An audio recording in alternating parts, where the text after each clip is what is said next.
aka Dr. Lariat, aka Uber Lashley, aka Rob Pandan, aka Bruiser Bulgogi, aka Stan the Lariat Ham Sandwich, aka Suman Reigns Acknowledge Me, aka Big Match Jian Sinigang, aka Royal True Orange Cassidy. And, I just wanted to welcome you to this little intro because I have with me today on this state of wrestling my pareja of all course.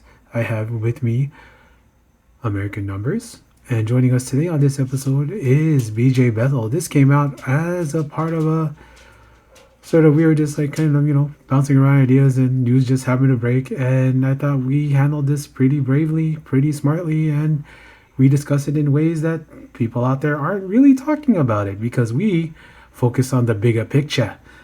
And, as always, I say this, if you like this music, please hit up my cousin, Nico Angelo Music. That's NIKKOANGELO on SoundCloud. And of course, you're going to hear the other, little bits I have over here. And yeah, enjoy the show. Thank you so much. And please, please take care of yourselves. Hello, this is Doc. I got a special announcement for this because, when it comes to our fur babies, everybody needs a little help. This particular person, my friend Mora, needs help for her cat Nuno. And this is all going to a good cause. Please go to GoFundMe.com. Nuno needs your help for recovery. That's GoFundMe.com. Nuno needs your help for recovery. The link will be in the episode description. Please give anything that you can. This is a good boy. And Nuno needs all your help. Really cool cat, if you know what I mean. And please, give. Hi, It's all hello. appreciated. This is Doc, and I have a special message from my friend NJ, who's looking to do some, it's nice to have a little scratch when your little fur baby's on the mend. So I'm gonna give the floor to the NB who you envy, MJ. Go ahead and take it away. Hello. I am currently raising money basically for my cat needs a surgery in in about a week's time, and although the operation is mostly funded, but it's just her aftercare and medication and things. We just want to make sure that we've kind of got enough for that and stuff to make sure she's taken care of. But I've just got a tip jar on Kofi or coffee, however you want to pronounce it, which is at co-fee.com/wrestle-trash. And also I've got a shirt for sale on there with the Lucha Boo. My cat is called Boo.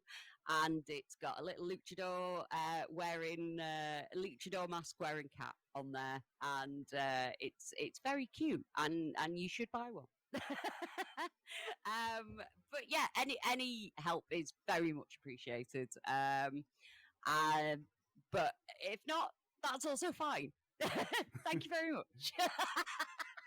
Yeah, I'm gonna take the reins here and say no. Make sure that this gets all paid for.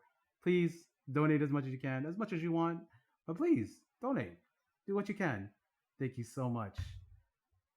Thank you very much, and thank you for having me as well. I've had a lovely time.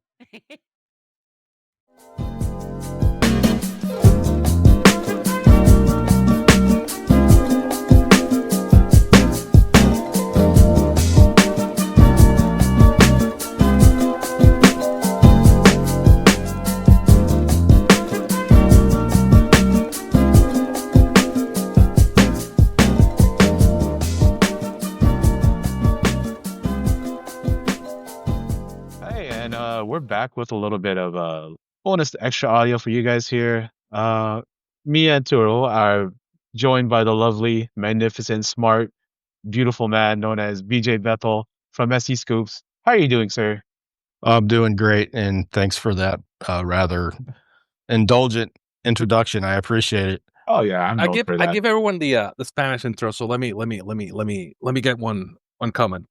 Y aquí de momento estamos reunidos y nos cae un invitado muy especial para darnos su perspectiva fantástica, BJ Bethel.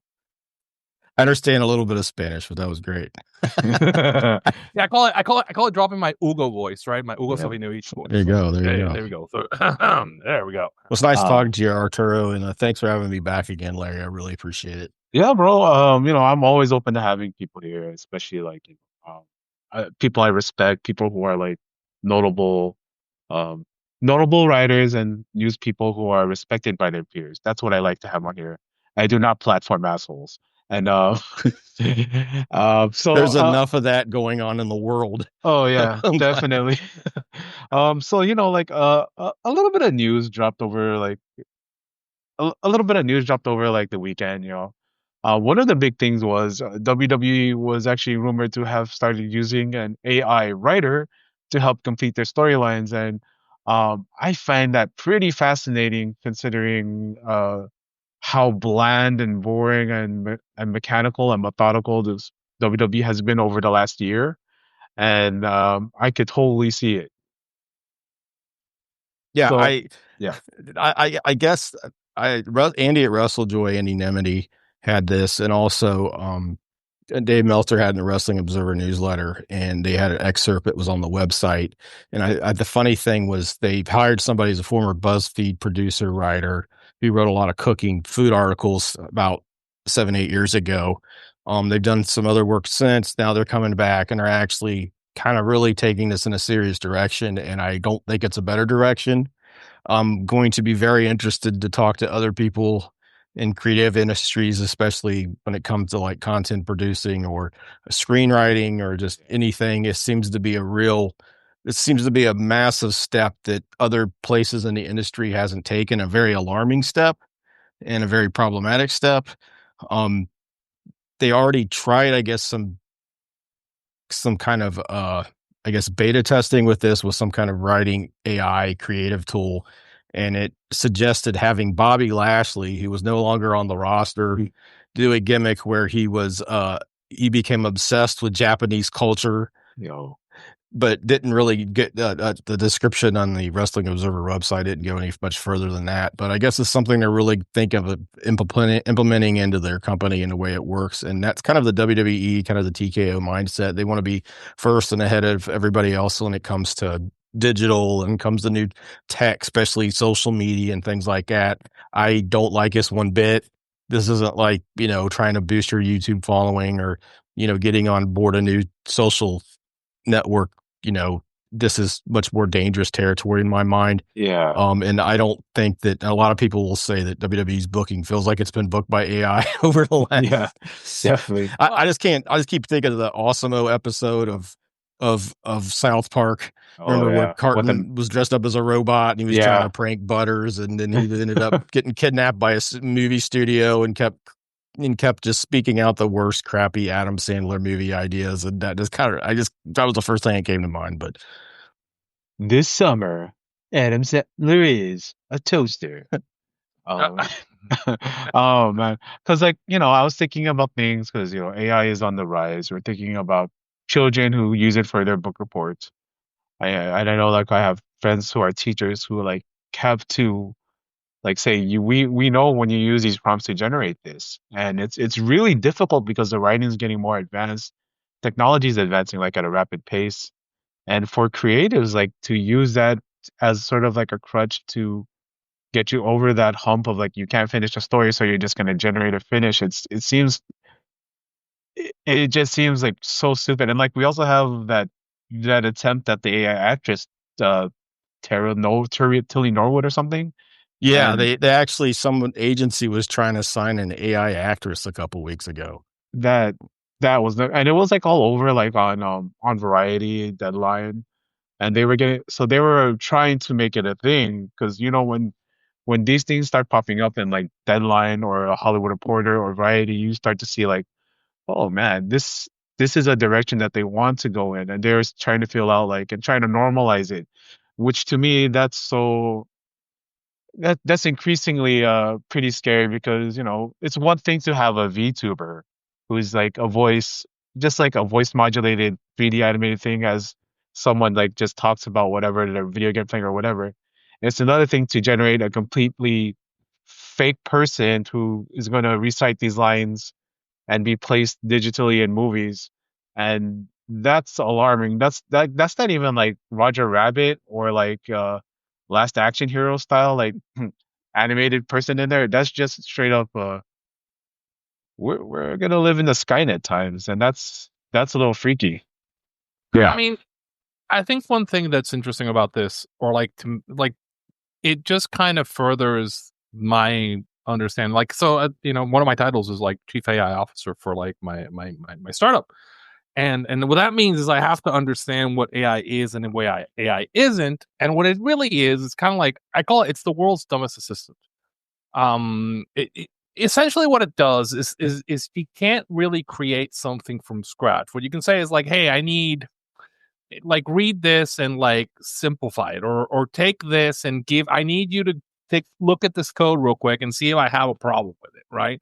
Or like, oh hey, I need to like generate like a quick paragraph for like based on this idea, but you have to feed it something to get something, right? It's kind of a thing that basically accelerates your process if you're smart about it, but it can also kind of like if your process sucks, it's going to suck. It's very much like automation, which are like, yeah, if you're trying to automate something that's shit, well, it's going to continue to be shit, right? So if you're trying to supercharge the WWE creative process by using AI, it's not really going to be that great. So it's not like you can't. I think they probably think that it's like all creative things, like the exec think, oh, I can cut some head counts by doing this, but really, ultimately, what it can do is simplify the work and then like help someone generate like something, but somebody still needs to like have eyeballs on this, or it's going to suck. Like AI isn't going to like book your territory, right? Like you need to kind of like give it some points. Like it's very good at like very specific tasks. I need you to do A, right? But you need to double check that it did A properly. So you're saying like, hey, it's not very smart about like knowing that Bobby Lashley left his territory, right?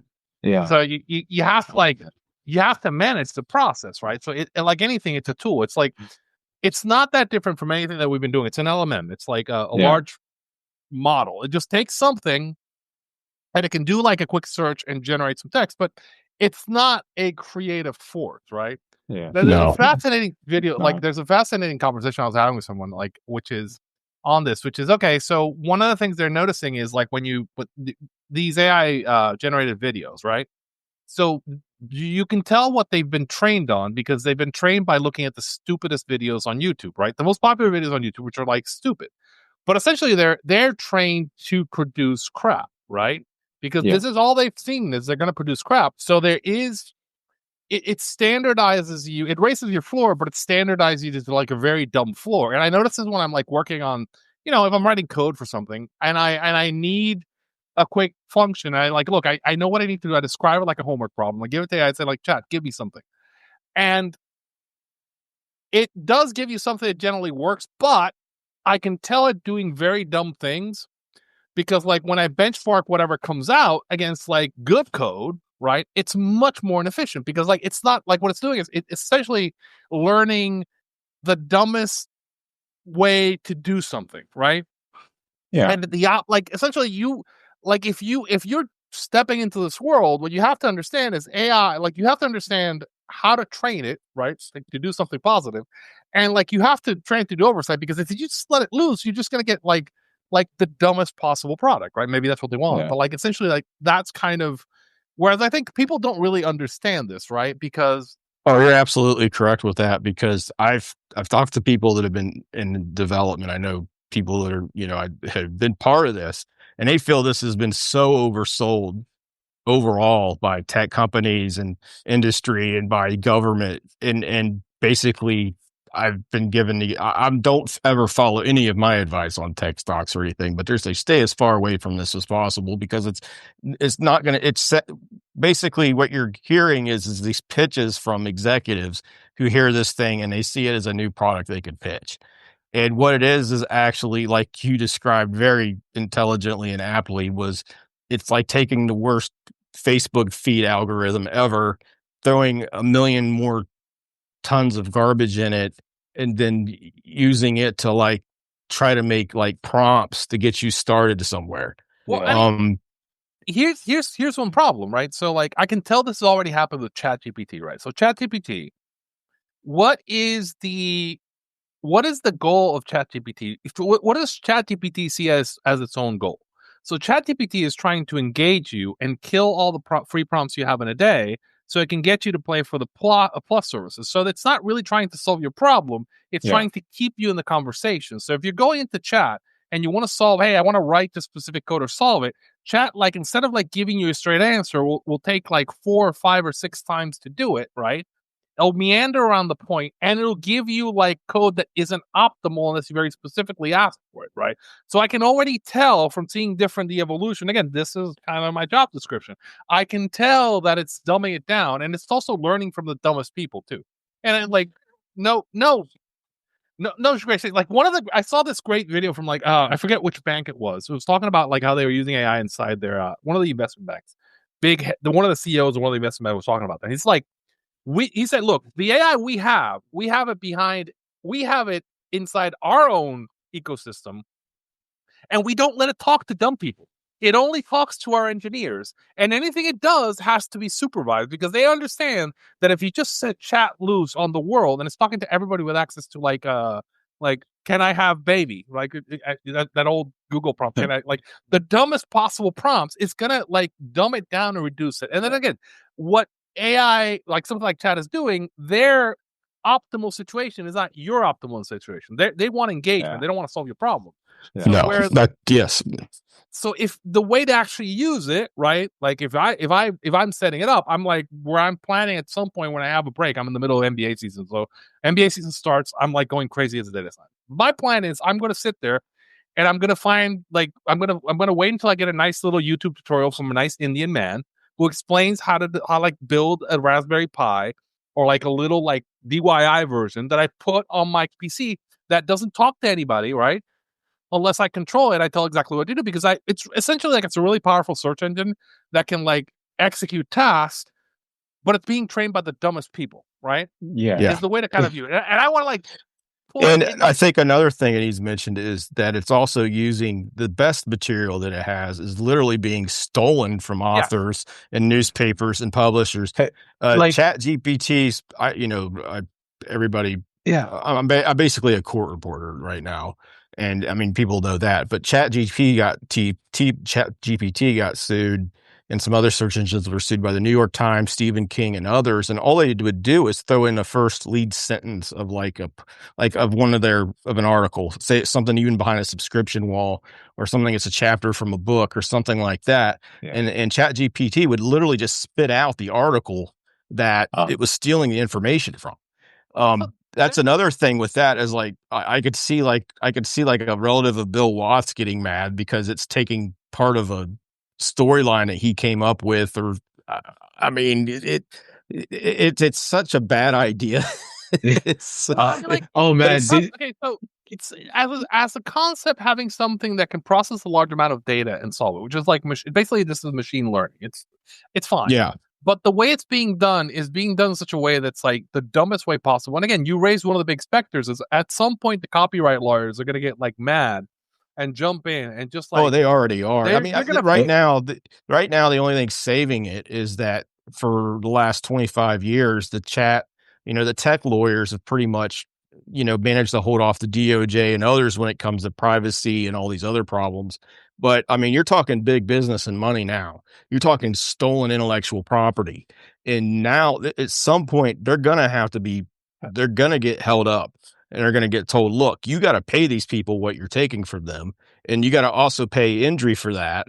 And there's going to be laws written about this. It's not. One of the more fascinating things that's coming, it's already happening at the grassroots level for some elections, which is it's becoming a big issue where like certain jurisdictions are going, like the citizens of certain jurisdictions, and this is happening on both sides of the aisle, are starting to question, why are we paying Like, why is our power bill paying for these AI farms where we Exactly. get no Boom. money from it? Like, it's It's raising insane. our energy costs, and I'm not getting any money back. And so they're like both sides of the aisle, like we're talking about grassroots, like Republican and Democratic Senator, like representatives going like, okay, let's start billing these guys. Like, if you're essentially doing this and it's supposed to be a markup, then like if we're treating this power generation as a public good, then the public should get some money back from it, right? Yeah, Why it's am I not paying all this it. money for something that I'm not getting, right? So I guess they predicted the first 8 years of build up for AI that could need $3 trillion nationally in infrastructure upgrades to keep up with what the utility and the power bill will be for this. And keep in mind, this also includes water and other utilities to be able to do this. I don't think people understand, like, you could power a block of electricity for what some of these AI prompts are using.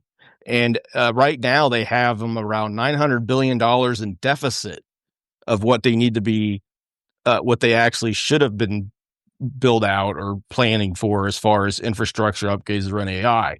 So you add that on top of what server farms and places like that, and around where I live in Ohio, is the second largest area of server farms in the country. So you have around Columbus and some of the outer exurb counties, you have the rural areas, and you have these massive server farms for Facebook, Google, Amazon.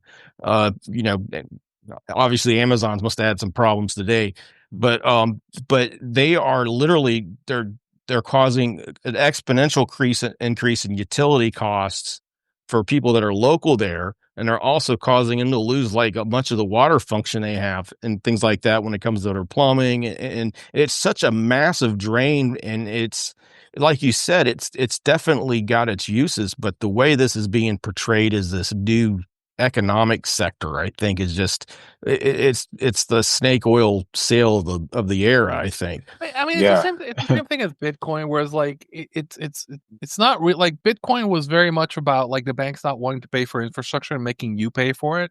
Essentially, like all the old public infrastructure making you pay for it. And the same thing here. It's like I've said this before, and it makes me sound like a Luddite, but if Bitcoin disappeared, to crypto disappeared tomorrow, nothing would be lost, right? So like AI, I think actually is more interesting because there are real applications like little Chinese. I said like having an LMM that like is working at my spec locally that I'm running for spec is actually a really good idea. Because didn't Having like something like wasn't like OpenAI a little bit of disrupting for the AI industry when they announced it compared to what America had come up with when yes. what China did with OpenAI? Yeah, basically the concept. The thing is, what they're doing is they're doing again. It matches kind of if you think about if you look and gets into tech stacks, but the tech stack for China from that part of the world, because the U.S. basically is trying to like do a tech war by proxy by like holding the chip manufacturers. What they've done in China is they've gone with a much smaller like profile for the chips, but then again, like their things are like much more so basically everything's about like minimizing and utilizing. And it's really fascinating. I was showing this to my dad. I bought an earpiece. I like buying like cheap gadgets on Amazon from like the factories when they come out. And I bought this earpiece from China, and it was like $16. It's like a wireless headset. And the thing has like a color display. It's like a little case, got the color display.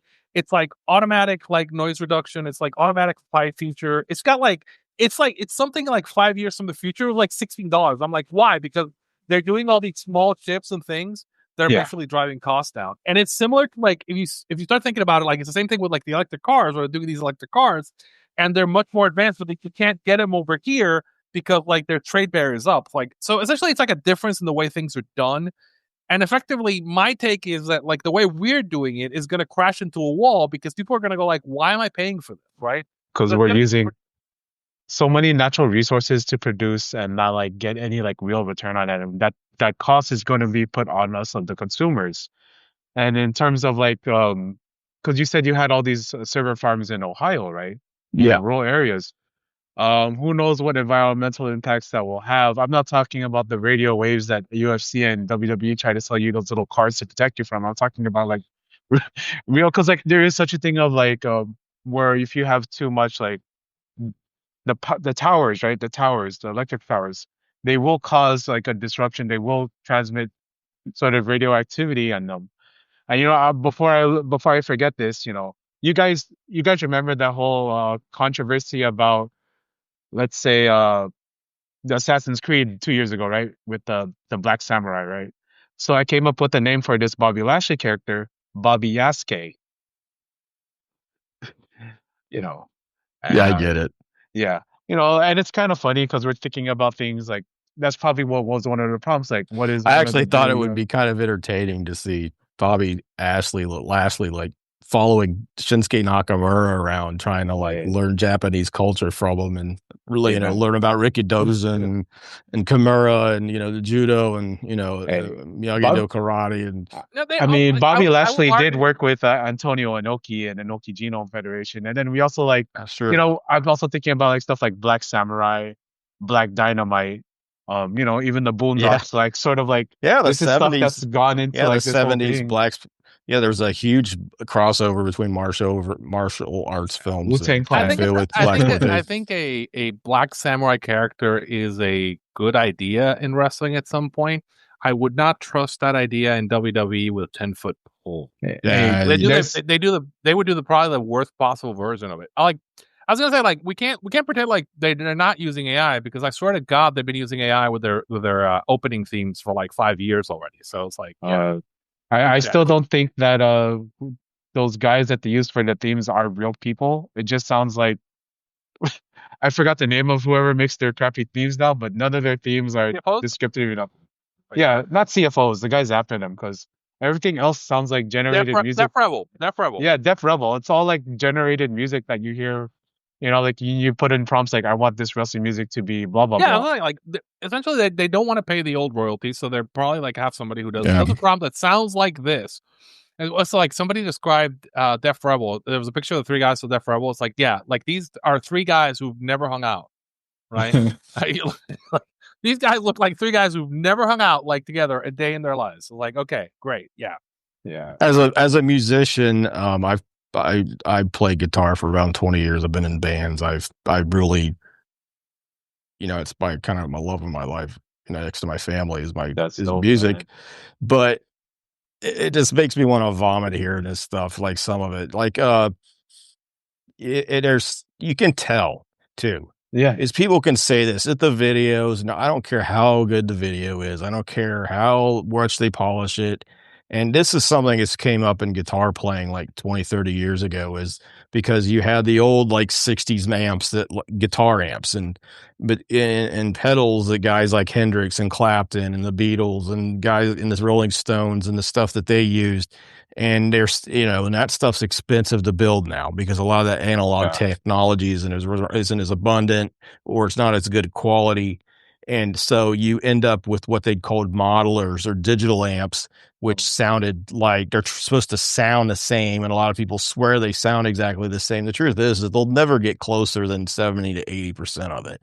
Now, if you're in the audience listening, a lot of people aren't going to notice the difference, but there is a big difference. I mean, I can tell what's been recorded in an old school studio and what's on Pro Tools on any song on the radio, or if there's even been any kind of analog. You can just tell because there's an absence of air, in the environment, and that really picks up digitally. In YouTube videos, it's really apparent. Yeah. Because it's because you're looking at how squashed and poor the audio is, and it's just to me, that's kind of just the road this is all going down, is like, we're just cheapening culture and creativity for what is supposed to be. I've had people say this. It's like, it's the AI writing. They're trying to say that it's from people that can't actually do this, and they're jealous of the people that can do it, so they're just Yeah. trying to find a way to like destroy their art. Yeah. But I think it's more just along the lines of, I mean, it's going to be ways they'll find to implement it and use it and better, as it should be used, not as this, way that they're doing it now, where you have Ronald Reagan cutting promos with the rap Yeah. group NWA in a WWE ring during the Attitude Days. Like, I swear I saw that reel on Instagram. Yeah. I'm just like, who spent their day making this? That's good. Was this So the best use of our resources? yeah. My cousin makes all the music for the show that you hear on the show, top of the show, middle of the show, end of the show, right? And so he uses samples. And my cousin, he's been a musical genius since we were kids. Like since he was a baby, he was playing drums since he was 3. He went to the Berklee School of Music in Boston, Oh and wow. like so a lot of his things they're samples. But there's like an artistry to how he uses Oh his yeah, samples definitely. and like Like it. use. It's like not what AI does, because what he does is he takes these samples and pieces together like his song. And I come from a musical family. I don't think I dropped this on you, but like my uncle is Mike Inez from Alice in Chains and played with Oh Ozzy. wow. So No, I did like not know that. Wow, that's awesome. so like I've listened to. I bought. Oh my god, I bought Dirt when I was probably. Oh my god, it was one of my. It was one of the first um cassettes I'd ever bought. Oh yeah, that yeah Mike Inez is amazing. Jerry yeah Cantrell, I'm a huge fan of. yeah. Yeah, And like in the I did not know Philippines, that. my family pretty big like in the entertainment industry, as far as like in music. Like I have an uncle that's like kind of is a savant with a saxophone. I have Oh people cool. like that are in like music, and then a lot of my relatives perform on cruises, but that's a whole other thing. But like I believe that like when we take this AI and like it sort of bastardizes what you hear in music, because I Yeah. remember like people putting like it on reels or something, like on the YouTube shorts, where these people are celebrating something and then they're putting in the background. You don't know if they're real people. So it's AI people with AI music and with the AI voice, with the overlay, with the quotations on it. So everything is like, there's nothing genuine about it. And when it comes to what we want to like pursue and what we want to, what we want to take in as entertainment, take in as information, I need something to be genuine and to be like human, to be alive and to feel like something about it. So stuff like an AI creative, an AI writer, AI music, and to the point like having an AI actress in Tilly Norwood. All this stuff is concerning to me because as people, like as someone who has an interest in creativity and creativeness, AI is a tool to have helped us, not to take away, not to take over, not to diminish like human achievement. It's Yeah. just that's why this is disturbing to me on so many levels. And like I'm sure like people in in Writers Guild like have issues with this kind of thing. And you were speaking to it earlier about lawyers getting involved because of the IP that's being stolen. Like, and I just said it right now. Bobby Yaske, a black man learning to be all this Asian stuff. I talk about Bruce Leroy. I talk about Black Dynamite. I talk about we could be like a Wu-Tang Clan like skit that they're gonna try to steal with all of this. And it's gonna come all from everywhere. And the creators or the relatives of creators are gonna come to it and like realize, hey, that's my so and so, that's my dad's stuff.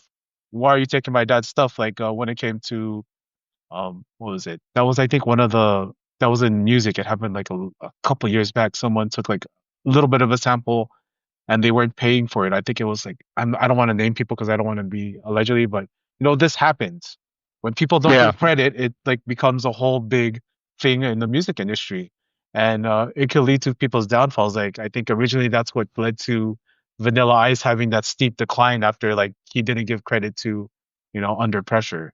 It's just Yeah, I remember that. That um was that was part of it. That was a huge. Yeah, you tried to I think say that wasn't the sample they used. one of the things that's interesting, and I think that, I'm going to give the devil his due, going to give some Vincent Van some props here. Is I think Vince understood that he was in the business of giving people like his business is about catering to the customers, right? So like you're serving the customers, you want to give the customers, you want to make the customers feel like they spent their money and they got like their money's worth out of the experience, right? And I think yeah.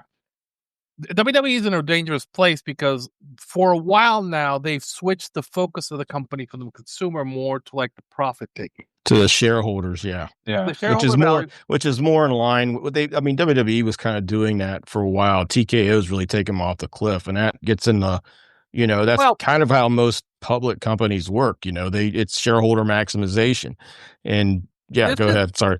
it's a fascinating thing. Like if you watch, there's these great videos on companies like Kentucky Fried Chicken and companies like McDonald's, company like Burger King, like had issues like over time, and other companies too, because they start losing their customers because they've been like if the value proposition of Kentucky Fried Chicken was that you could spend like $10 and get a meal for your family, right? Hmm. Yeah. And if you've abandoned that, and like now you're charged on you're not upscale or you're charge $15-$20, but like people can just go spend the $10 at Costco at Best or like Sam's and get like the rotisserie chicken and just take it home, right? Yeah. Five And ninety so nine. essentially, yeah, like so essentially I know. I the issue for WWE is that they're basically putting out like and they started with like they took the fireworks out, they changed the display to make it cheaper, they made the music worse. I like that. So they just like cut corners and cut corners and cut corners and cut corners. And as eventually wrestling is cyclical. So eventually they're going to have a down period. And what's going to happen is they're going to have that down period. And because they're also already in the wealth extraction loop, because they've been acquired like with basically a leverage, like they were with a leverage takeover where basically there's a debt that's being serviced against WWE. Yes. WWE, when they have the downturn, is going to have even more pressure to cut costs and cut corners. And the product, which isn't getting great takes right now, anytime they go head to head with AEW or CMLL, they end up getting egg in their face. Like that's like they've been, we're going to go head to head with these people. Last 2 times they've done it, it's been terrible for them because the comparison of the level of service that's been delivered is like stark. Now, again, the other companies have their issues in terms of like delivering that, but they're not skimping on the value to the customer, right? Yeah. So long term, if you go into a downturn and you keep making the product worse, this is not a restaurant. This is the restaurant death spiral, right? So like you basically like get that debt. You get into a situation where it starts going down, and then because you don't have any money, you have to start cutting more corners, so it gets worse, and eventually you lose the customers forever. So this is the danger for WWE right now. And this is the AI stuff is just a symptom of this, where like they're not that, and like was Mark Shapiro was talking about like raising prices, like raising ticket prices and more wealth extraction. And again, also going behind the paywall with ESPN. This is all making the fan experience worse and delivering less product, like worse product at a higher price point and more inconvenient to fans. And then eventually, I've talked to Doc about this. I've said like what the competition like AEW should do is like basically focus on like I'm almost at the point where like you should treat live TV shows almost like a loss leader. All you want, these are paid shows. TNT's paying for them. Just break even. Do things like have people in the crowd, like have the wrestlers go out and like do gimmick tables, have them handshake, do whatever you can to make the fan experience for your fans as good as possible. Because essentially, if WWE has the pressure to make it worse, you make it better. Because essentially, all you're trying to do as a company is talent acquisition. I mean, like I mentioned CMLL. Think about CMLL and think about like the experience in Arena Mexico and how that experience in Arena Mexico has become like it's basically a tourist. It's like a cultural thing now. Yeah. Go in, like I forget who it was. One of these, I think it was Lolita Rodrigo who went there like in a mask or something. Like stars are going to see because it's a cool happening show. It's a cool event. Like you've got like all sorts of like adders and delighters, and that's the kind of thing you want to do. And I think WWE is really in a place where like they're in danger because whenever they do have that downturn, they've already made the fan experience worse, but they're going to make it much worse, right? And again, once you lose fans in this world that we live in, right? Once you lose fans, you aren't getting them back, right? Yeah. Like it's a really dangerous place for them to be. And this is like part of what I believe. It's a lack of care to their customer and what they're like. Again, the idea of WWE is delivering a quality entertainment experience for families. That was the idea that Vince kind of tried to deliver. And they've gotten way away from that. And it's a dangerous spot. And I think TKOC, they want to do the UFC thing where it's like high earning people going to these shows, but that like kills a bunch of the revenue chains that WWE has long term. It's a different sort of thing, right? Yeah. And that's where the danger is for them right now. Yeah, because when you tie in like what their base usually is, it's people in their 20s who want to buy the video game, who want to go to the show, want to be fully vested with the merchandise and go and have that full experience. But now they're sort of pulling that out of the crowd who is usually, I think they did that study, like WWE audience is usually blue collar. And like you're still marketing yourself as blue collar, but you're charging white collar prices. And that sort of like sends people away. Like I've had these conversations because San Diego's going to be, it's usually like a big show. It's war games and they're not really selling. A lot of my cousins and friends who want to go to the show are hesitant to go because they don't want to pay that $2,000 price tag to sit like in a mediocre limited view seating. And we're talking about like um losing your audience. And that brings me to our next kind of subject. Because shout out to you, anonymity, over at WrestleJoy, and BJ and Mia and Arturo have been speaking on this stuff, about how Nielsen numbers are sort of like in an unreliable space right now. And I'll leave you guys to it. Well, it's funny. I've been writing about Nielsen being in an unreliable space for years at this point. I wrote something, I think it was like 3 or 4 years ago for VOW about how when they first lost their certification, because the big issue, the big problem for them, and the analogy I used at the time was essentially they were like a landline polling outfit, right? Yeah. People who are familiar with this, the way polling used to work in this country is like they would call you up and like ask you questions, and then like it started becoming an issue where people stopped using phones, right? So you'd get a landline polling, which was like an older audience, and it was not reflective of the situation of the actual voting public. So you get these massive errors. So for Nielsen, the problem was like they relied on the boxes, and they're very good engineers, kind of sitting there like making assumptions and making adjustments. But like the infrastructure was was completely out of date and couldn't properly identify what was going on. There's a whole issue about like they were missing a lot of the younger audiences because they weren't consuming things the same way. And there were issues that they need to upgrade that. So everyone knew that, and they need to upgrade. And so their answer to that problem was the big data initiative, right? Which is what they've been doing, right? And effectively, the way they've rolled this out, and we talked about AI earlier, but like to me, it's very AI centric. Where like I was reading like what Andy wrote, which was basically explaining what the way they did was like they wrote out this code, and they were training their machine learning algorithm, the AI, on the old data sets to simulate what they were doing, right? And they were following all the things that they were doing, except when they ran into this one particular case where they said, you know what? We're going to do it differently, which was like the way with wrestling, right? So instead of doing what you've been doing for 50 years, you said, nah, we're going to do this. It's going to be like different. Now, if you read the too long didn't read for the article is that effectively the way that like the algorithm measured is it measures the TV boxes, and the cable boxes can't tell if you have the TV on all the time, right? So that it can't tell the TV's on all the time. So essentially what happens is like if you're at 90 minutes, then effectively it treats you like you switched off. And like the analogy I used when I was talking to Doc previously was like, it's like, you know how Netflix asks you if you're still there? Yeah. If you're watching Netflix, an extended show, it asks you if you're still there.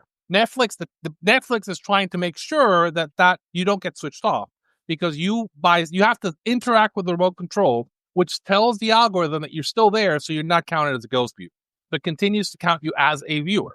So the cable boxes don't. Well, I mean, the cable boxes can do that. They have a sleep setting, but everybody turns it off. There's a sleep setting on night. Like the cable boxes always had the sleep setting. I was thinking about this, but people turn it off, right?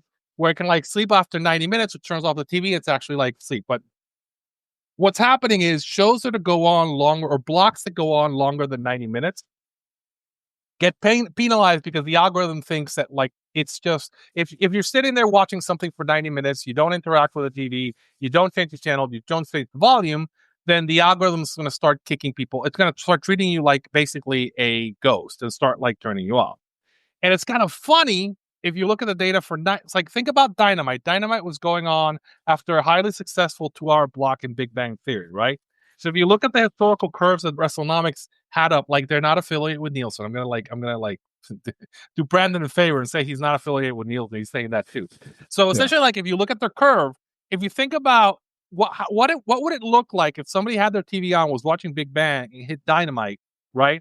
And the algorithm was progressively like shifting like 10 or 15% of the people off because they'd be hitting 90 minutes. So if you switched on at like, I don't know, 6:30, at 6, then at 8, you get some drop off. At like 8:15, you get some drop off. Like if you think about that curve and how it drops, and like there's a really interesting kind of like it's a really interesting technique that just possibly has been going on for a while. Now, the way they solve this for sports, which is the only place where this goes on, people just turn the channel on and leave it on, is they said, okay, we can't do it that way. We have to assume you're still there, which has helped all sports content and all the ESPN shows at bars, right? So people turning on ESPN at bars, leaving it on 24 hours, right? That's got a boost. But it hasn't happened for wrestling or UFC. And then what Andy did is he noticed that and asked Nielsen, hey, what's going on, right? And Nielsen was like, okay, we're going to check. Like he said, oh, is it possible you're dropping like these ghost viewers?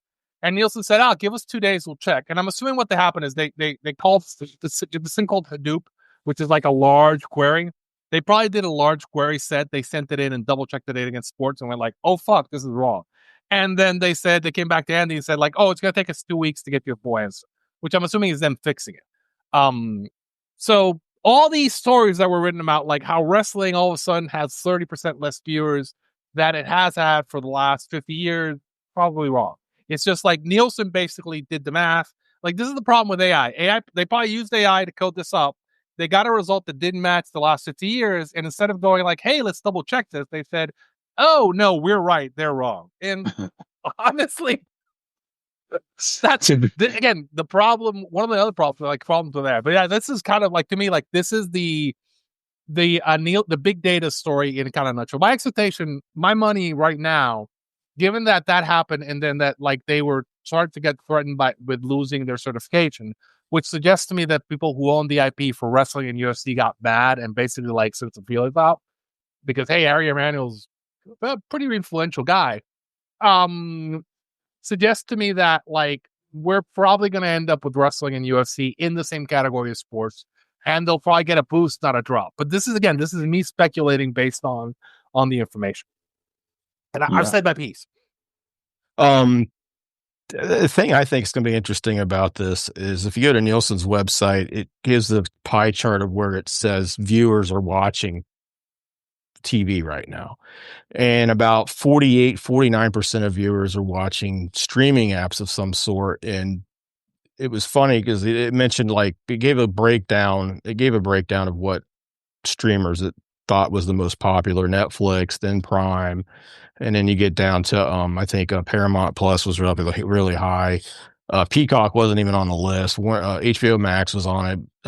There was like maybe 10 or 11, 12 streamers. But the thing that's going to be it's interesting to me is that there's probably 10, 15, 20 times the amount of people watching YouTube at any given moment than are watching all the streamers combined.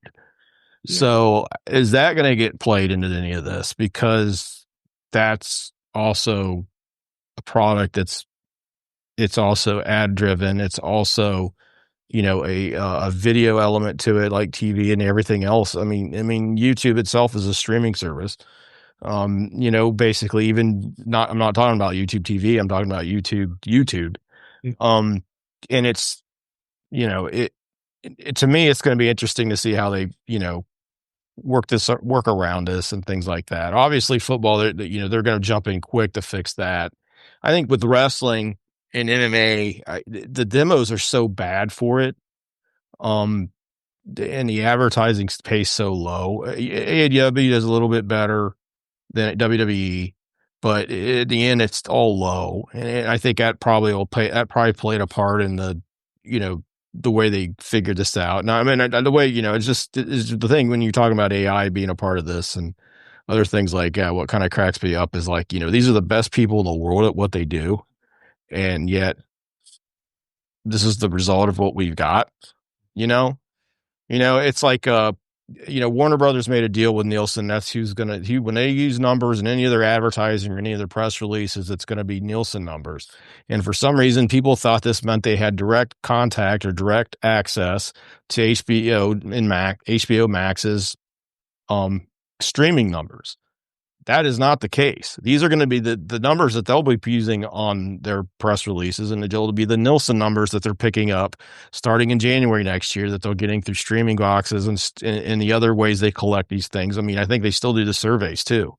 So that will be how they determine what the streaming viewers are. It's not going to be the direct data that they're getting from the actual apps themselves. And that's something people I think are purposely. Some people are purposely misconstruing that. I don't know why, but or they don't understand it. But no, this is going to be the Nielsen numbers. These aren't the actual metric numbers you're seeing from the actual apps themselves. And even those aren't trustworthy either. But go ahead. There's gonna be like all the different services have shared the data, but you're right. Like they're gonna use the polling service. Like very interesting data point. One thing I started doing was I started tracking the ads on Dynamite. Right, a couple people started doing this. Like ads on Dynamite on HBO is a really funny thing because one, they increased the ad break significantly, right? Like since they started using it, and this is like they were doing not the big data, but they're also doing the ad rollout they were doing with the streaming. This is post all out, right? So they increased the ad breaks. They massively decreased the house ads, right? So like there's like almost no house ads, and when it's house ads now on Dynamite, it's like double house ad.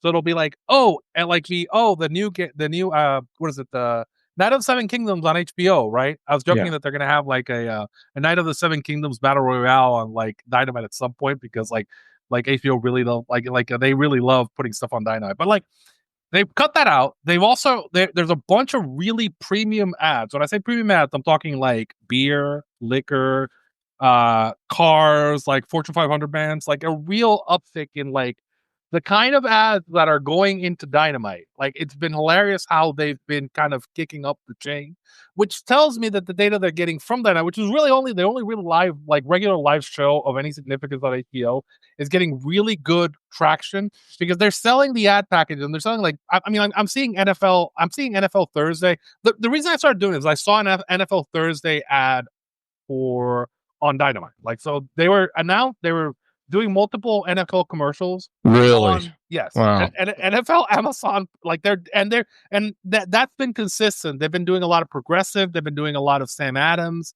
They've been doing like a lot of like couple car brands. So like really high end premium stuff getting announced on this like on Dynamite, and they sell the package for every region, right? So if we go by the kind of ads I'm seeing on Dynamite in the multiple regions, that kind of lays, bring it back to this, kind of lays when the numbers you talked about, like that they were getting on Dynamite, which to me kind of got me to think that like they were comparable, like probably like 80% of what the TNT numbers or CBS numbers were at the beginning of the year.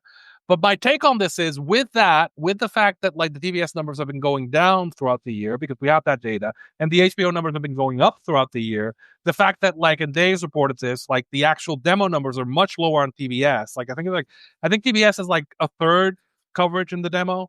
Makes me think, and then like talking to people who like anybody who has the thing I explain to people is like when you have Peacock, you're not necessarily using Peacock. When you have HBO and you're paying for HBO, my 80-year-old mom has HBO and watches stuff on HBO. Yeah. On her iPad, she watches like Game of Thrones, she watches like the Dragon Show, she watches like tons of things on HBO. If you have HBO, you use HBO. So essentially, my take That's now how I've been is watching MLB playoffs. yeah, I mean, like my take now is probably HBO is probably caught up to TBS, and particularly since All Out because they've been pushing it hardcore on all the broadcasts. And I honestly think that HBO probably has like significantly more viewers in the demo than TBS does for Dynamite. Right? The logistics are it's got more coverage in the demo. It's been growing and they're pushing it, right? So like again, the thing with these TBS ratings to me has been that like how in the world are these TBS ratings holding when the actual company itself, like so Warner Brothers is basically is trying to get rid of TBS right now, and they switched to, and this is the whole thing where like they're selling off cable networks, so they're trying to switch all the viewers over to HBO, and they're actively doing that, but the TBS numbers aren't falling, and then like the pay-per-view numbers aren't falling, and nothing is really falling. So I'm like, well, that tells me that like we're seeing more viewers, and we have to be seeing more viewers than this because it's just the way it goes. And again, the ad numbers kind of back that up. Like if nobody was watching these shows, they wouldn't be selling premium ads. And again, like the point on these ads, they're selling these premium ads in every region. So I would get confirmation from multiple people who are watching HBO. Again, I'm in chat room with people who are watching Dynamite, and everybody's watching it on HBO. They're not watching it on. And again, it's a biased subset, but they're not watching it on TBS. They're watching it on HBO. And the people who are getting it, they're getting like different ad packages, and they're all premium ad packages. So again, it's really fascinating to me where the argument I made when I wrote my first Nielsen article, I think like 4 or 5 years ago, I said, people haven't stopped watching TV or media, right? It's the amount of people who are watching screens has not gone down, right? Oh, it's exploded. Right. They're just not watching. And and all those and that exponential higher number of people watching, they're watching almost 24 hours a day. Right. Yeah. And they're watching a TV screen, they're watching a phone screen, they're watching a monitor screen. And essentially the way they have to view it, so I said, like, look, the NFL hasn't lost viewers. The NBA hasn't lost viewers. MLB, I mean, MLB has lost some, but like effectively, what's really happened is the medium. It's a graph the NBA put out where like they have like 6 channels on a graph how you watch.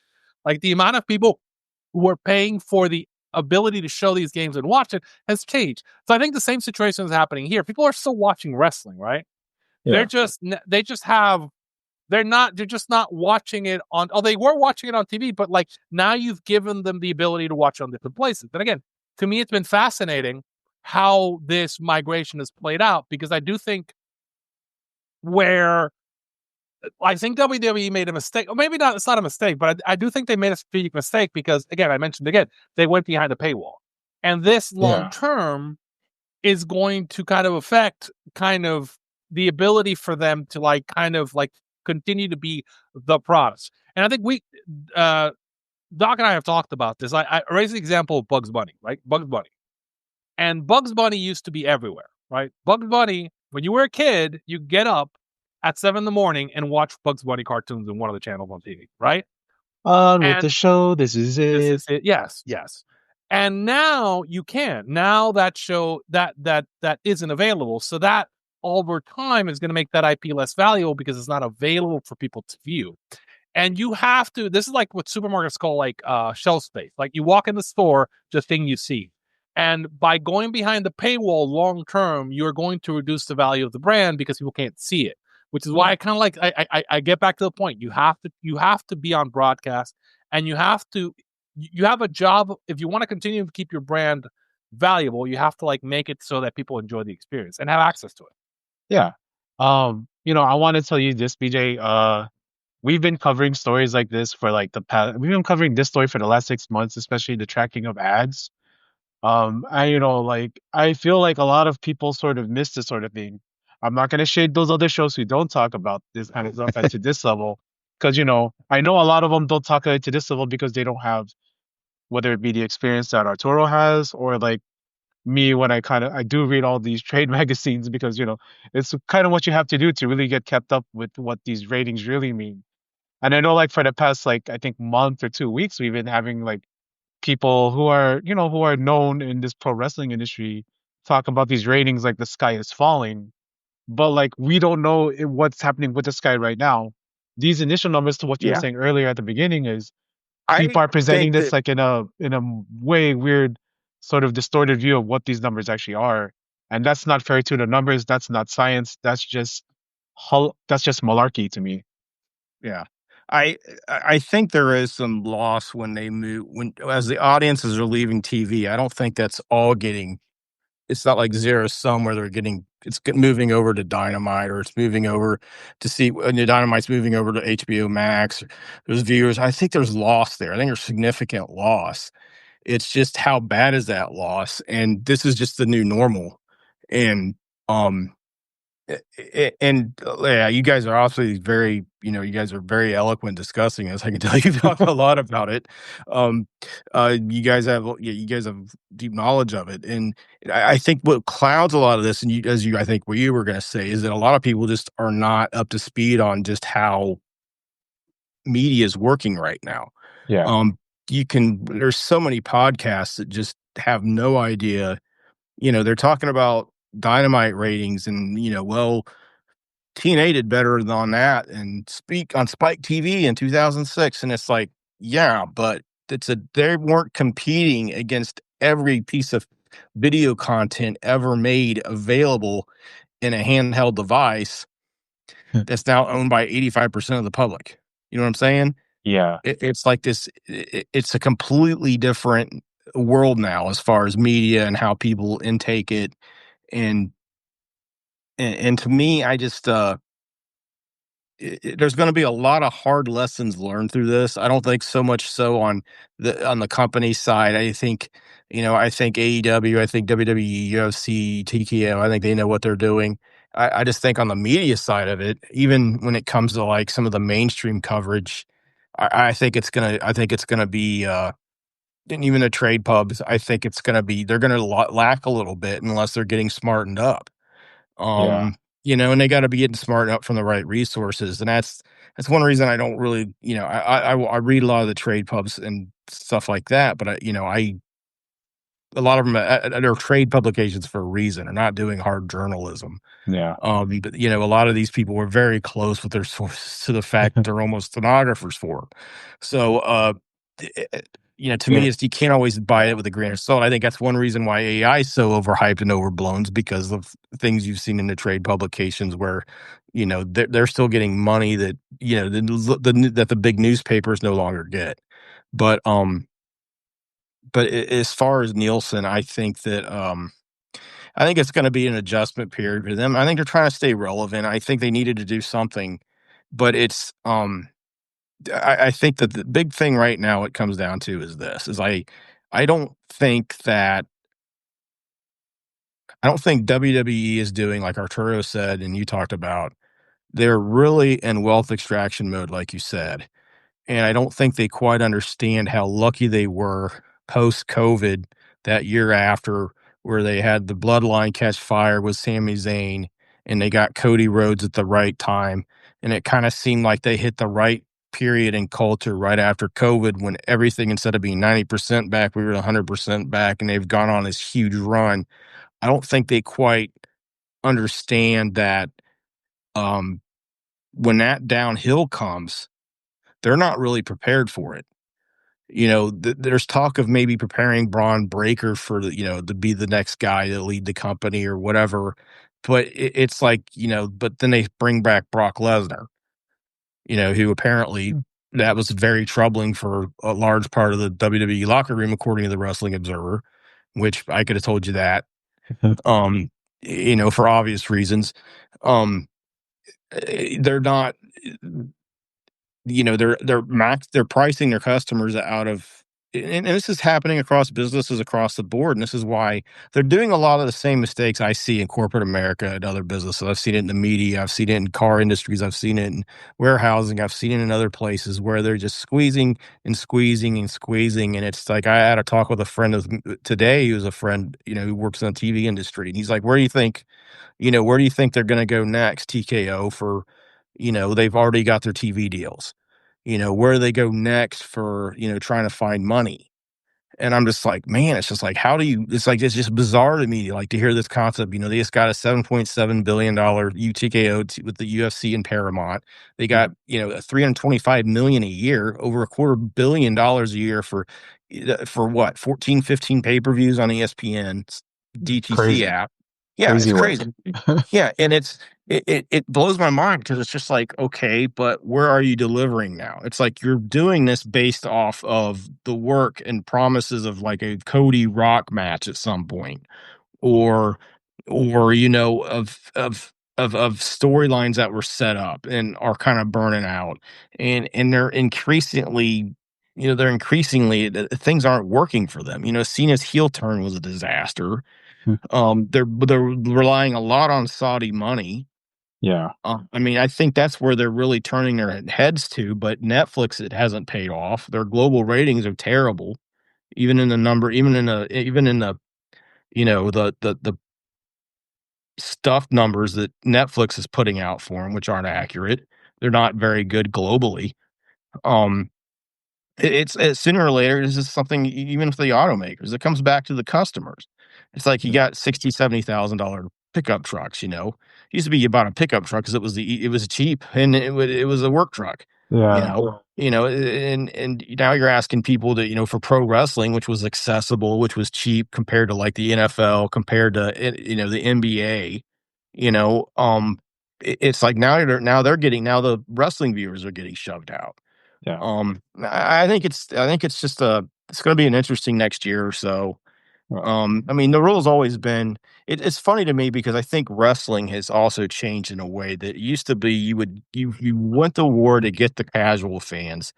And Cornette had this saying that was pretty apt and pretty spot on for how economics of the business worked at the time, which was, whatever hot period you have, it's followed by a corresponding or longer cold period. Yeah. So you have to plan, you have to book around that. That's where Eric Bischoff really fell apart with WCW. 84 weeks. Yeah, 83 weeks. 83 weeks. Yeah, and and it's today. I think, is that true or not? I think AEW's found a audience that stays year round because they've got the hardcorest of fans. People were mad at him for not chasing more casuals, but it's like, okay, if you've made your audience and they've shown that you can make an audience around these fans that are going to stay there and watch the match for match Yeah. quality and watch for these certain wrestlers and work for the certain style that goes to the hardcore wrestling fan. To me, that's a brilliant business move.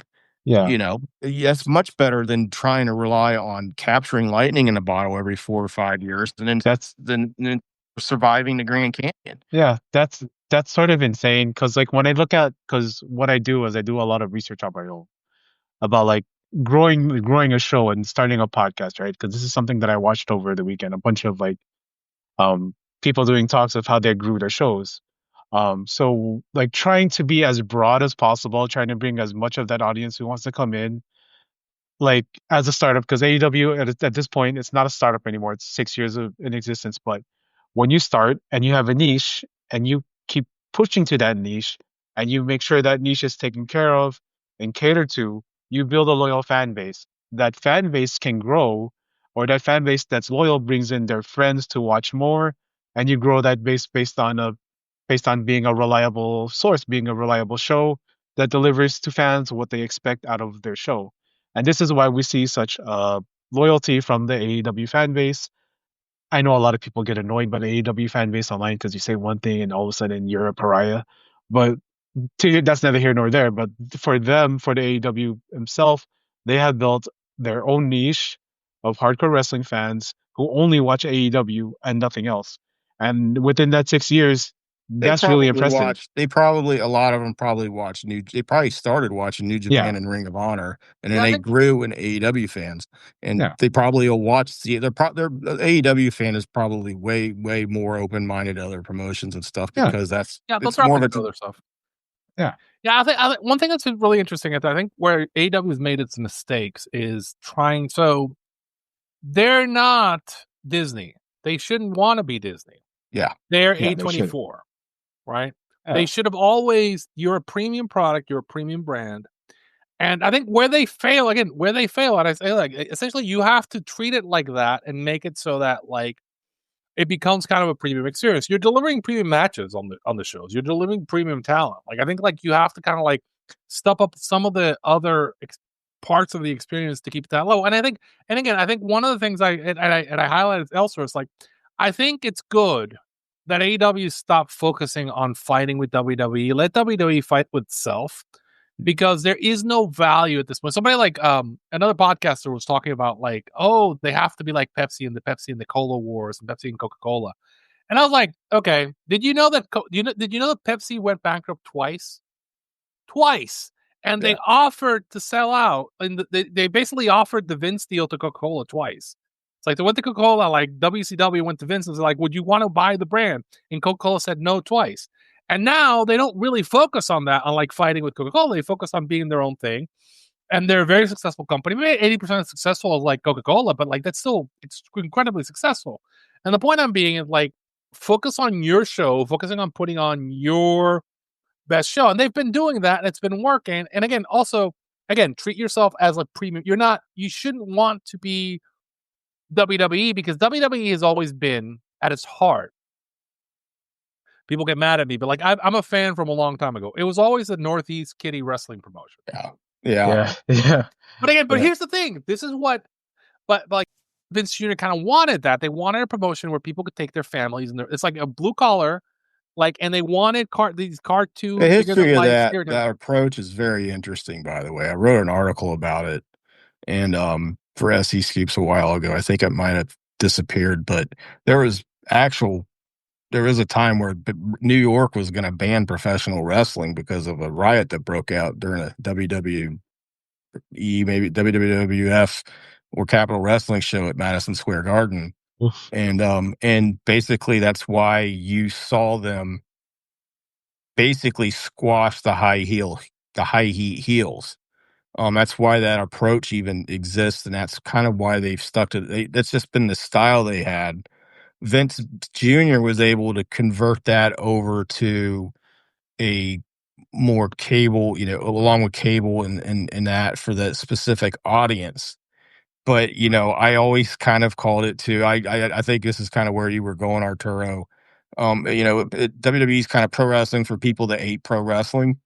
I used to call it baby's first wrestling promotion is what I used to call it. Yeah. Because the fact that like no, I remember when I came up, I was like I watched WWE, and then until I got to like a cable, so I could see like world championship wrestling, and I could see like world class, and I could see UWF. God, I love UWF in Mid South. So Oh like my God, once I saw the adult product, right? So once I stopped seeing like the kiddie films, I was like, and I would go back and I over history I go back and watch this, and sometimes it would be good and sometimes it would be better, but ultimately it was being targeted. And again, you see it in the presentation. This is why people like, why is WWE explaining things constantly in the broadcast? They always have done that. And they go back and they go recast because they're assuming kids are watching. It's exactly what you watch it. And then you watch like Dora the Explorer or Bluey or like one of these kids shows. They do the same thing. I'm gonna like, put a. can you say Hey, this? Hey, I'm gonna put Bluey. back in the day. Hey man, Bluey is actually good entertainment, man. I've watched No, but I mean, hours of Bluey. but Oh my essentially, god, it's like but I love it. I know where you're it's going. like- This is very it's apt. formatted in a way for people who are not paying a lot of attention. Actually, it's not a bad product for Netflix because Netflix loves people who aren't paying a lot of attention, so it's formatted perfectly for the kind of show that they want. Yeah. I will say that Netflix is famous for not being a great business partner for long-term shows. Happened to Lucha Underground. Eventually, they lose interest because what drives them is new subs, and that is a bit tricky. You know what? Actually, like, and I'm gonna put this one up and like, so BJ, you know how WrestleMania is gonna be on ESPN this year, right? Yes. What is happening that weekend, the WrestleMania weekend? Game 1 of the NBA playoffs. Yes. Who's retiring possibly? And maybe LeBron. playing his LeBron James. If LeBron James is playing his last game 1 in the playoffs, Jesus himself could come back. And the only mention it would get on ESPN is somebody asking him what he thinks about LeBron's last playoff game. I'm serious. Like Yeah.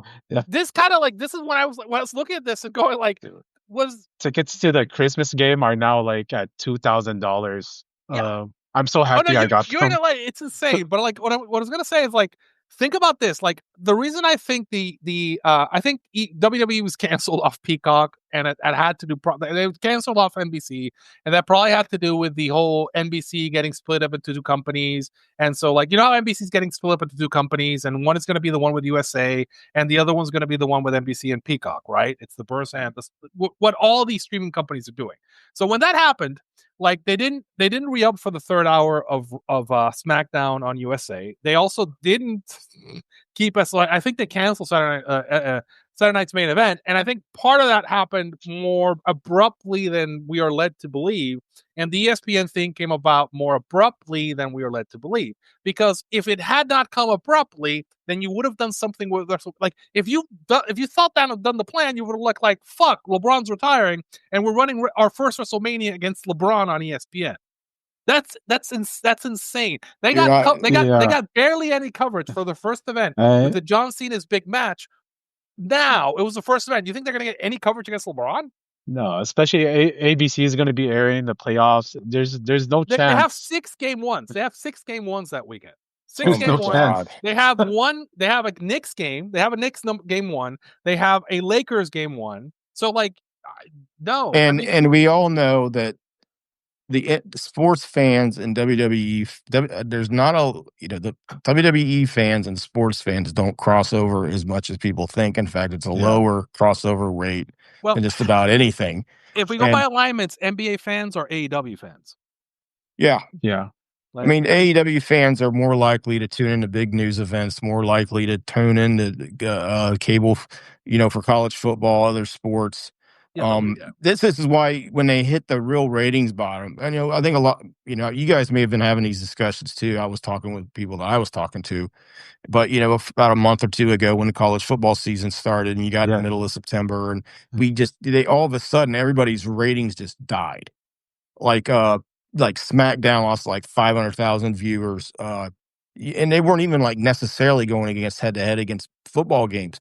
But I think what happened was there was so much college football going on that weekend, and you had the NFL coming that weekend, and it was so much. It's like at some point you got to put a screen down. You know what I'm saying? Yeah. Okay, I'm not going to watch wrestling right now, even though they'd come out of All Out hot, and SmackDown was doing pretty well, like 1.5 million, and it almost fell down to about 1.1, 1.2. I think they've gathered most of that back, but what I'm trying to say is that this is where it's going to get tricky for WWE, because I, I've been trying to find out why some of these deals have occurred the way they did, and the reason why is ESPN, their offer to keep UFC was drastically lower than what they were getting paid. I've written about this a little bit. And this is something that doesn't get repeated very often, but they were offered drastically lower than their previous ESPN deal to stay on ESPN, UFC. Would the next time TKO re-ups with a company be the first time they re-up with a company? Might be, because think about it. How did the SmackDown deal end on Fox? Yeah, People kept saying, "Oh, this, that, this, that." I knew 3 weeks into it that Fox did not like that deal. They came in a very bad period when you just started seeing the TV houses drop, right? Yeah. So it happened 18. They signed a deal with Fox for SmackDown 18 months before they were going to move over there to air. So their expectation was 4 to 5 million viewers a show, because it's Friday, it's network, it's prime time, right? Well, they never came close to that. I think they got over 3 million maybe once. For The Rock. Yeah, and it was like the first show or the second. And that they were dead at that point, because the demos don't justify. You got to overdevelop. You got to overbring your viewers to make up for the demo losses in the advertising, right? Yeah. So if TKO, that's still been another problem. They expected 2 times more to get on their SmackDown deal. They didn't get that with USA this time around. They got like 1.5. So the question is, it's like, okay, why did Paramount pay so much for UFC? Because they got their 1 billion per. That was their goal. And looking at it, they were going to have to get probably 3 companies to buy in and start airing UFC across 3 different companies in order for them to get that $1 billion goal. Well, then all of a sudden Paramount gets its deal done. It makes it, the Ellisons are very big with Trump. It's like, I was going to okay. say, you went there. I didn't have to go there and get in trouble. But it's the thing is, it's the price of doing business. Like Tesla stock, despite all the low sales, despite the problems with the vehicles, stayed up because he had access to the White House. That was where he was making it crony capitalistic, but that was why his stock stayed up. It's why, and you're also looking at the monopolization effect. Amazon's web servers all crashed today and took down half the internet, yet their stock still remained over $200 a share. I wonder That's why. a joke. But it just, to me, it's like, I've heard rumors why they were able to get these deals, especially the WWE to ESPN direct app deals is the craziest one to me. But and I'll write about it at some point. But people should just pay attention. They should ask questions about that. Well, they were not getting. This was not the offers they were getting, but they managed to pull these off, and a lot of that's because of TKO and Ari Emanuel and some of the deal making that goes on Black behind the magic. scenes. Yeah, and I'm gonna get really inside baseball, because so you it's mentioned not. writing So about it. what I'm trying to say is, it wasn't based on what these are actually worth. It's based off, as you said, maximum wealth extraction, along with making deals behind the scenes. But what you can't deliver. At some point, you got to deliver.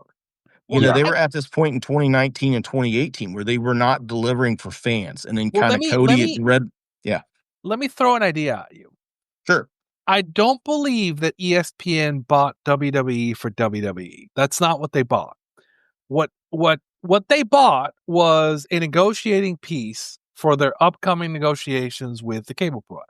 because ESPN is in the middle of renegotiating the carrot fees. Last time they used the NFL for this. This time they can't use the NFL because if they try to use the NFL on Monday Night Football for the carrot fees, the NFL will just take it to Amazon.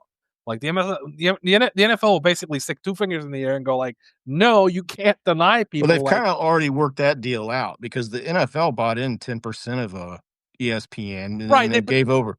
But yeah, so essentially, but effectively what it means is like the last time ESPN used the Monday Night Football game as leverage, they don't have that leverage left this time. Yeah, that it's already settled. The NFL could just basically go like, we'll put this game on else.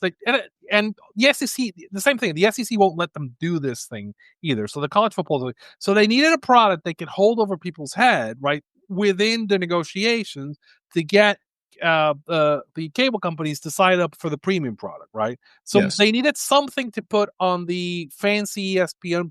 Essentially, they had the ESPN Plus thing. I know this because I watch games on my streamer. So any game I have a ESPN sub for, I can watch. I just can't watch that ESPN, the new tier, right? The new tier thing. I can't watch it unless I pay $30 extra a month, and I'm not going to pay $30 extra for WWE anyway. But they wanted something that could hold over the cable company's head to force them to put that in as a package. So they weren't really buying ESPN. They weren't really we're getting this product they're really excited about. They're getting something they could use in negotiations. And the reason I know this, or like the reason I suspect this is true, is because of the way they covered WrestlePalooza and the way they covered the subsequent Australian pay-per-view. And again, like the way they're going to cover the next one, which are like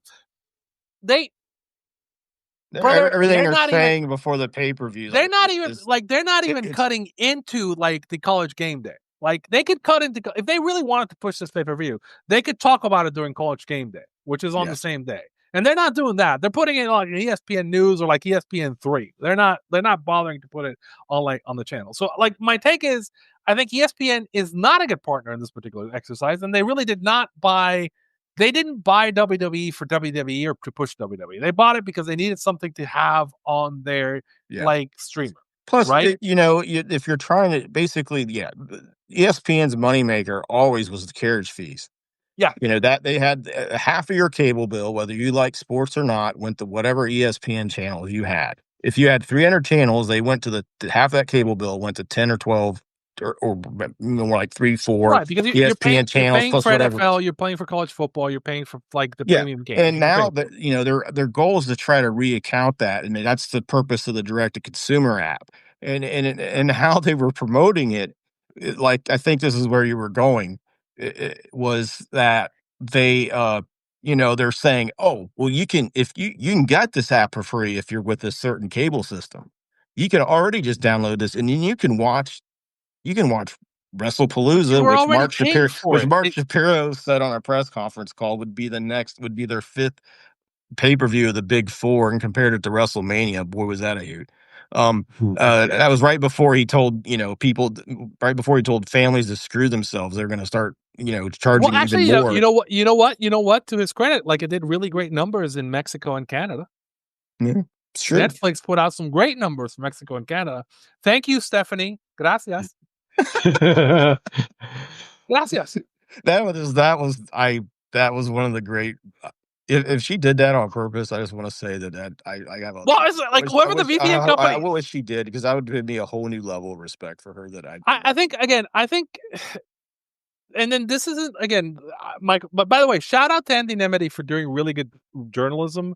Like we mentioned him earlier. We mentioned this story too. Like he's done some really good work. I appreciate somebody going out, because I'm going to complain about like this is why when the whole thing happened with ESPN, right? I went on a tear in multiple like Discords talking to like I go like their hosts who like terrorized me for this, because like I went and said like, look, why are we taking what WWE is saying at face value, right, on this, right? They got canceled. Right, they got canceled, and they had to they got canceled. They had to go. They were going to get the fees they were going to get from USA. I'm actually like one thing actually really interested is I think that this Saturday night's main event on Peacock is the last Saturday night main event we're going to see on NBC. I think because it was mentioned that ESPN has the rights to a primetime show. I think what's going to happen is you're going to get a primetime show on ESPN, not on NBC, because again, I think part of this, and this hasn't been reported, is NBC is breaking up the company into two. I think you'll have Versant, then you'll have the the regular network stations. Right, and NBC isn't paying for SmackDown anymore. So, like, one thing I'm really interested in is USA going to be able to afford SmackDown come next year, right? Or are we going to see one of these early exits? Because again, They didn't want the third hour. I mean, they didn't want the third hour. They're like, they offered the third hour. The third hour, like, to be clear, the third hour of SmackDown was winning I think some weekends, like, that third hour was winning all of TV at 10 p.m., right? Not all of cable, all of TV. Yeah. And, like, USA was like, no. And it wasn't, again, this isn't a show that wasn't winning its time slot. It was just like USA just couldn't afford it. Because again, I don't think Versant, like, if I remember, like, the last trade story I saw, like, they were already talking about, like, maybe selling some of the assets too. So, like, they're not, like, the healthiest company. And it's just like, it's like really funny. It's like the same way, like, whereas with Dynamite, to use an example, I'm pretty sure HBO wants Dynamite, and HBO is hard pushing on Dynamite. And whatever happens, HBO is going to want Dynamite on HBO, right? That seems to be fairly clear. Yeah. Whereas I don't think anybody's pushed on this, but they should, which is like, what is the NBC relationship with WWE? Well, actually, not NBC. The Versant relationship with NBC going to be like with WWE going to be like in 2026? Because it's to me, again, I don't think we're going to see Saturday Night's Main Event on any NBC or Peacock property in 2026. I think we might see it on ESPN. But then I'm like, question is like, well, how is USA paying for SmackDown? It's the most successful show they have. But I don't know that I don't think they have the money to pay for that deal, right? So if that's an exit strategy waiting to happen, again, this is me speculating, but based on what I've seen, it's like, it's a fair question to ask is USA going to be able to afford SmackDown? Is my question, like, come next year. Is that going to have to be reworked as a different deal? What's going to be the situation? And I know people are saying like, oh, like, AEW is going to lose Dynamite, but I think the better question is like, okay, so I think that's pretty safe. I think the better question is like, okay, so what does what SmackDown on USA look like in 2026? I think that's a real question that should be asked. I think that when I don't know. I think the relationship there, I think, is obviously frayed. And I think this is a discussion we had last time we were on here. And maybe it was some people I did talk to. I don't know, but it was just like they don't have the backup. It used to be when they had a deal fall through, they could always go back to USA or NBC. They don't have that anymore. And that relationship right now seems very frayed because they were supposed to have the pay-per-views. Peacock made a lot of money. They got a ton of views on the pay-per-views, the PLEs. They're supposed to have them through March 2026. They announced it and they said, well, we had a per deal basis, so we're going to launch on ESPN this month. That's not really, if you're in a great relationship with a company that you've done business with for 40 some years. But if you read the that's not a great sign. If you read the stories on the NBC, like the Comcast breakup, that timing of the pay-per-views is very suggestive to when the companies break up. Effectively, that tells me that they probably went to WWE and said, like, we can't carry this contract. We cannot carry this contract when we break up the companies. And so my follow-up question to that would be, okay, you couldn't carry the pay-per-view contracts. So how does this affect the TV contract, right? This is where I'm like going like, okay, so you obviously got a haircut. Like when I say a haircut, I mean, like, essentially, this is kind of saying NBC probably went to WWE and said, like, we cannot meet the terms of this contract, right? Yeah. We can cancel the show. Like, so you cancel the show. Or like, so they needed to rework it. When I say a haircut, they basically went out and like renegotiated. They obviously renegotiated something because they renegotiated out of the SM&E. They renegotiated out of the pay-per-view. My question is, what else got affected, right? And how does that play into after? I think I forget when the Versant official date is, but I think it's next month or so. Like, it's in this quarter. It's coming very soon. So again, I'm very curious to see if this actually does affect the TV, and we do see, like, we think, yeah, their contracts are fixed. And I wait a second, are their contracts fixed? Like right now, I don't believe that we know the exact shape of that SmackDown deal. This is my speculation. This is the kind of questions I wish reporters. So where would you see SmackDown landing in that case? I don't know. Could you see them on Amazon? Because if that were the case, that would be a very high blanket monopoly for them, where they're just about on everything. I don't know if, I mean, that would be, if I'm AEW, I'm very concerned. Well, but I mean, that that isn't anything. It's like, oh, they're going to be on Amazon. That doesn't mean they have exclusivity on it. They're going to be on Amazon. That's true. I mean, that's the thing. I'm not saying it that I'm saying it from a negotiating standpoint. If you got that many, obviously AEW is in a very good financial situation, and they got their deal. And no matter what happens with the Warner Brothers situation, they're either going to merge or they're going to get bought by somebody. And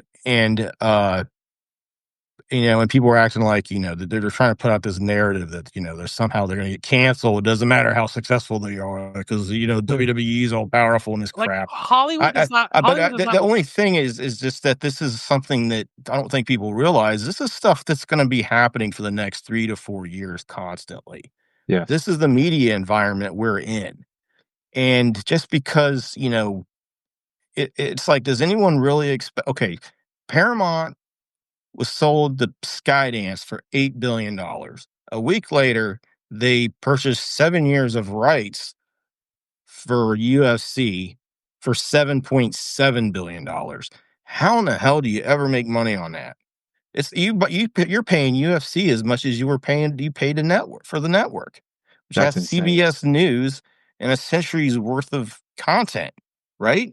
Yeah. It's got Paramount Studios. It's, and you did it with, along with UFC, or you got rights to a Call of Duty a video game movie, and you're also buying Lionsgate Studios. It's just the environment right now is so crazy, and it's just people that are trying to make like I think you guys are obviously very educated on this. You're coming from this from very good points of view, and you're looking at this and you've got information, but it's like there's such an abject lack of that because there's just so much to take in when you go on social media. It's just like it's so much to absorb. And this is why I keep trying to tell people this is going to be the state of the media world for the next 3 to 4 years, easily, at least. Yeah. And we don't know what's going to happen. We don't know how this is going to play out because so far the major studios and the media companies have played, the digital revolution terribly. They had this entire time they had a hold of the faucet. This wasn't like what happened to newspapers and music with Napster in the early 2000s. They had the ability to, manage how their content was delivered. Yeah, there's always going to be some major leaks through, whether it be VPNs or, Juarez or, or whatever, or shading stream sites or whatever. But largely they controlled it. But then they decided we're gonna manage this and treat it ourselves as content buying companies, and we're going to, we're gonna attack this like we're Netflix when there was no reason to do that. And that's why they're in such a bad situation as it is. So it's like people that are like looking at these moves and look at the Ellisons, people were thinking, oh, this is, Ellison, given what time of day it is, he's the richest guy or the third richest guy in the world. Who gives a damn? But, these guys don't know anything about TV or anything like that. I mean, David Ellison doesn't know much about anything. He just is his dad's kid.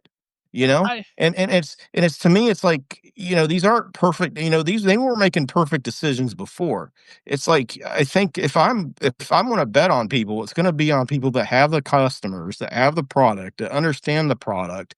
And that's who I'm going to bet on. And they're going to be the ones that at the end of the day of all this are going to be the ones that are safe, because at the end, it comes down to, can you deliver?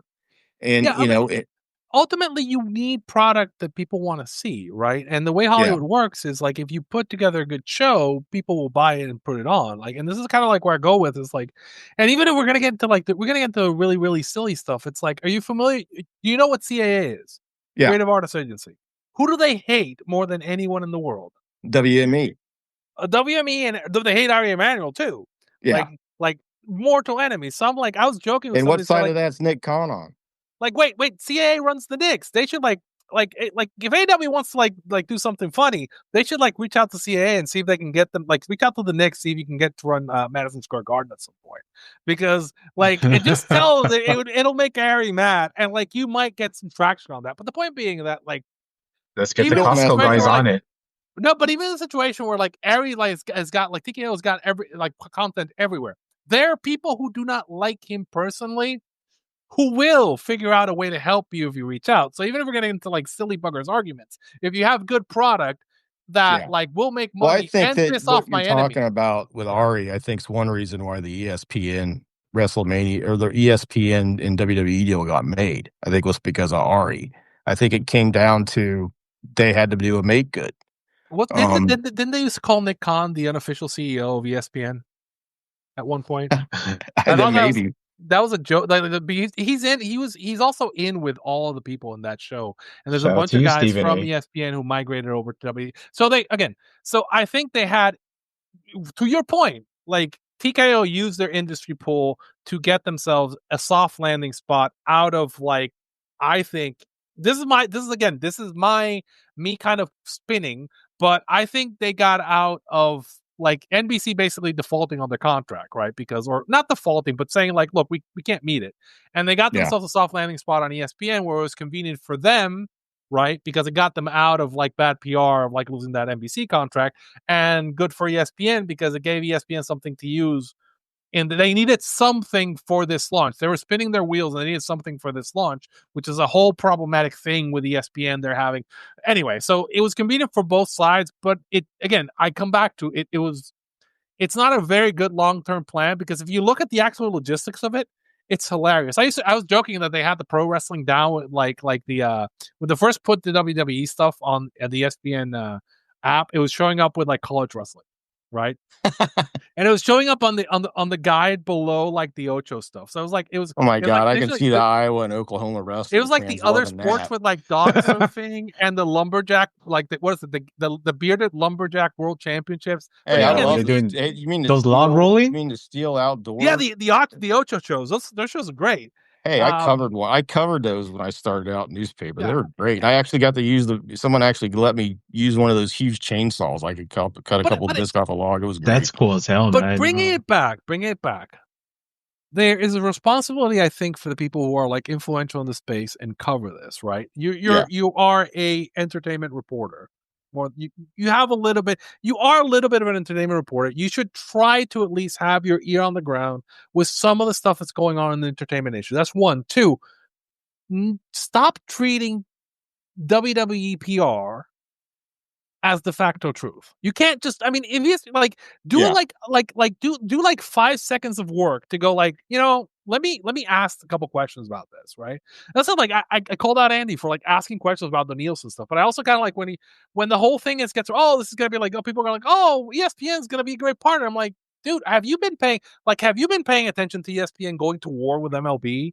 Right, and the whole fractious relationship with some of the other sports companies. There are things in the ether that are like, and it's a brand new streamer, right? They didn't just sign with an established streamer. They started with a streamer that just like popped out of nowhere, right? Which essentially like is a different. They took the big money as part of the gamble with a brand new app, right? That will hopefully is an experiment at replacing the carriage fee, basically. And part of that was saying, hey, those WWE pay-per-views you got for $50 a month, all you viewers, if you get our app, you can only pay $39.99 a month.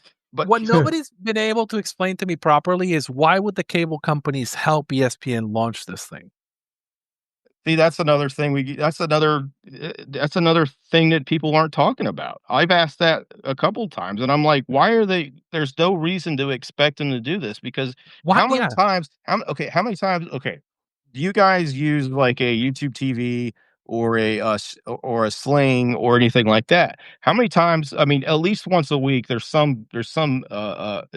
Sinclair, Gray Media, Tegna, Nexstar, Fox, ABC. Somebody's out on some provider because they're in a contract dispute.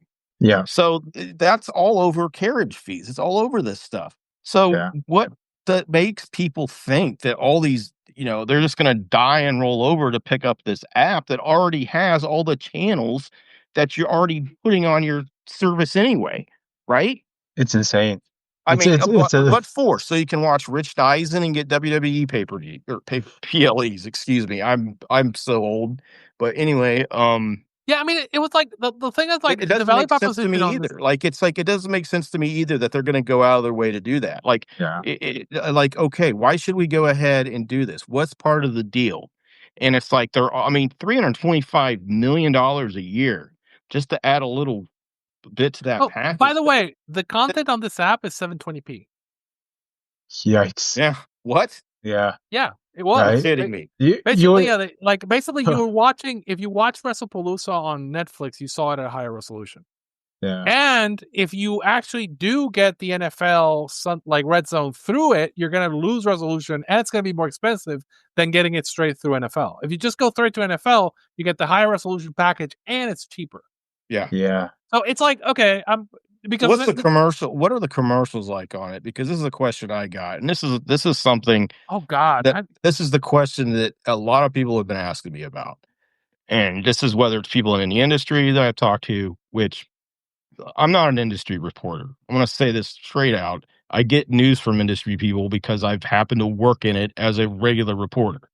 Yeah. That's how I got my streaming number story. I used the tools that I had. I worked at it for 3 months. People don't seem to understand, and that was almost a year ago. So people should kind of quit bitching about it. I don't know what the damn numbers are right now. People need to quit asking.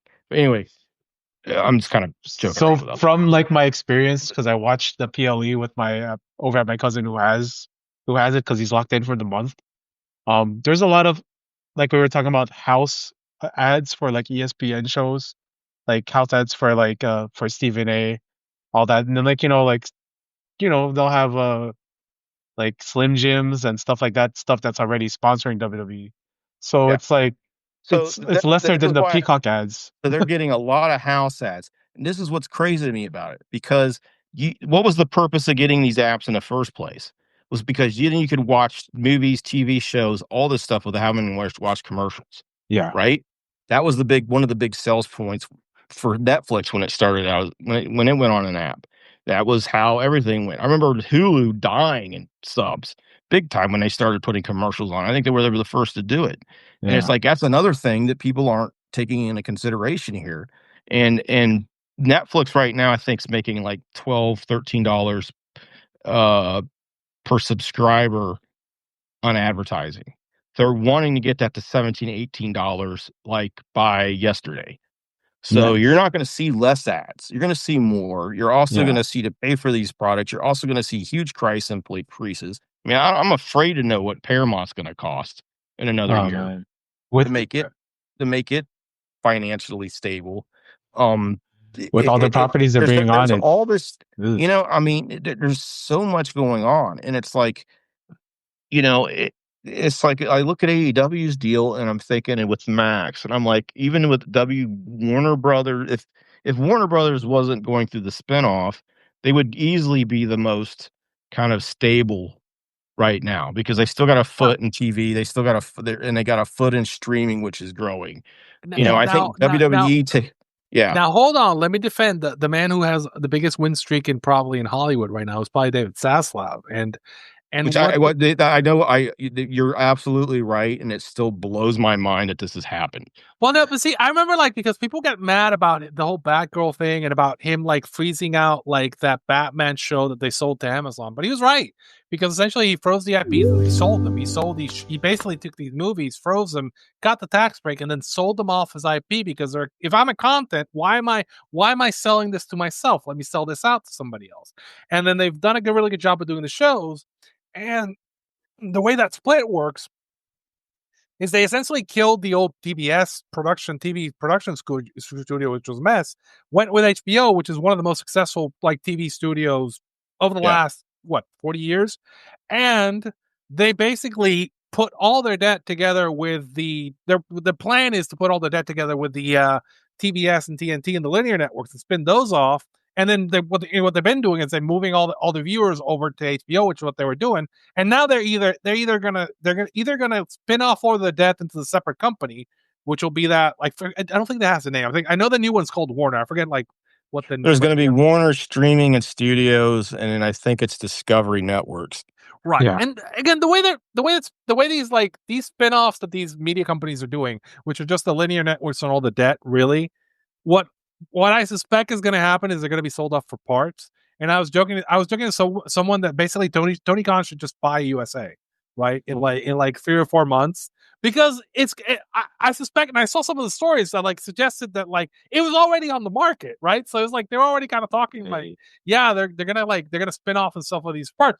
But here's the thing: I actually do think that the linear networks have value. Like I think the linear cable networks, once you get rid of the debt, will have value because again, it gets back to that Bugs Bunny thing I talked about, which is like that display pace at the supermarket, like the guy who's in the front, who's on the TV, that has value. Like you are essentially like buying a place that you know is going to be in a house, right? So broadcast and cable continue to have value to put in front of people's eyeballs in their house, as long as you get rid of all the other stuff, extraneous stuff.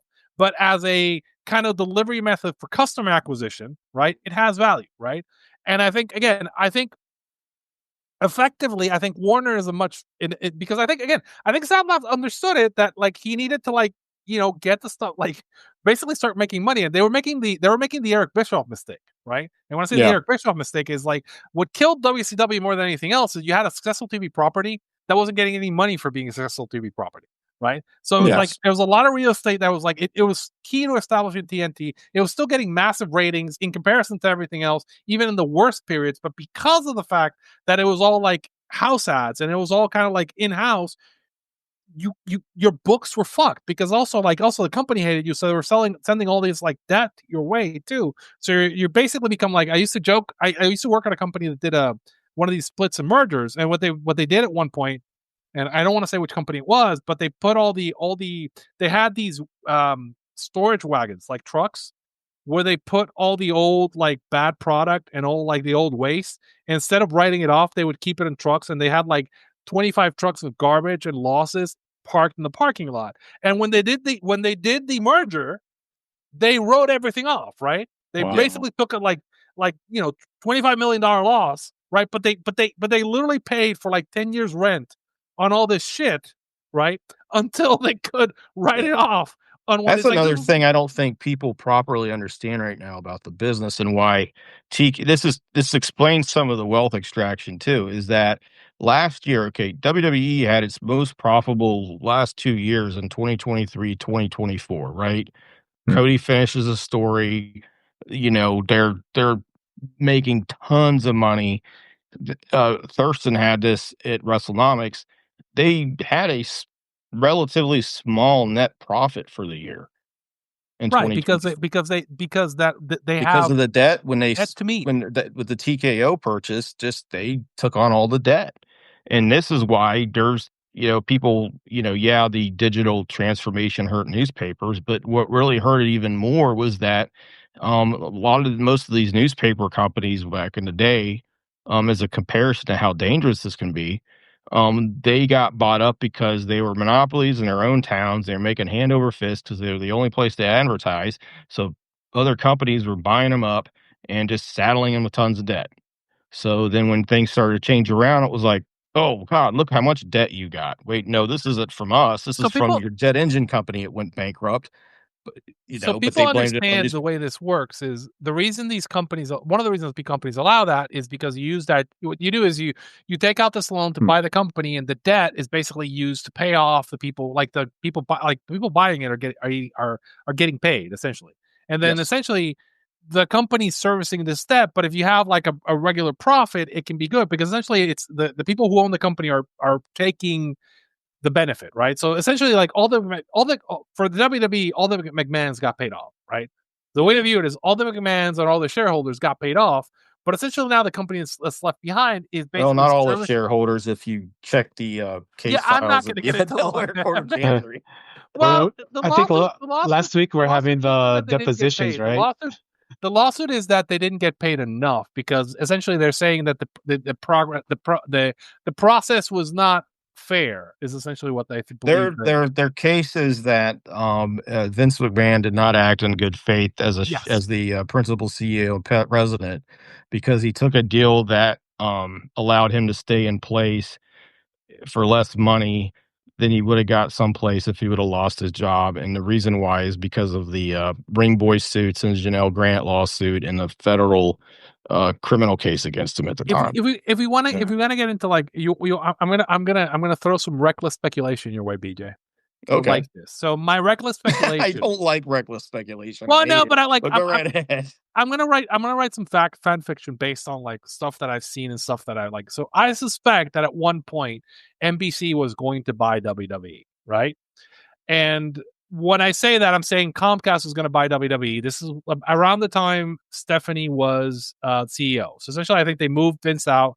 They moved Stephanie because Comcast was not going to have Vince be the CEO.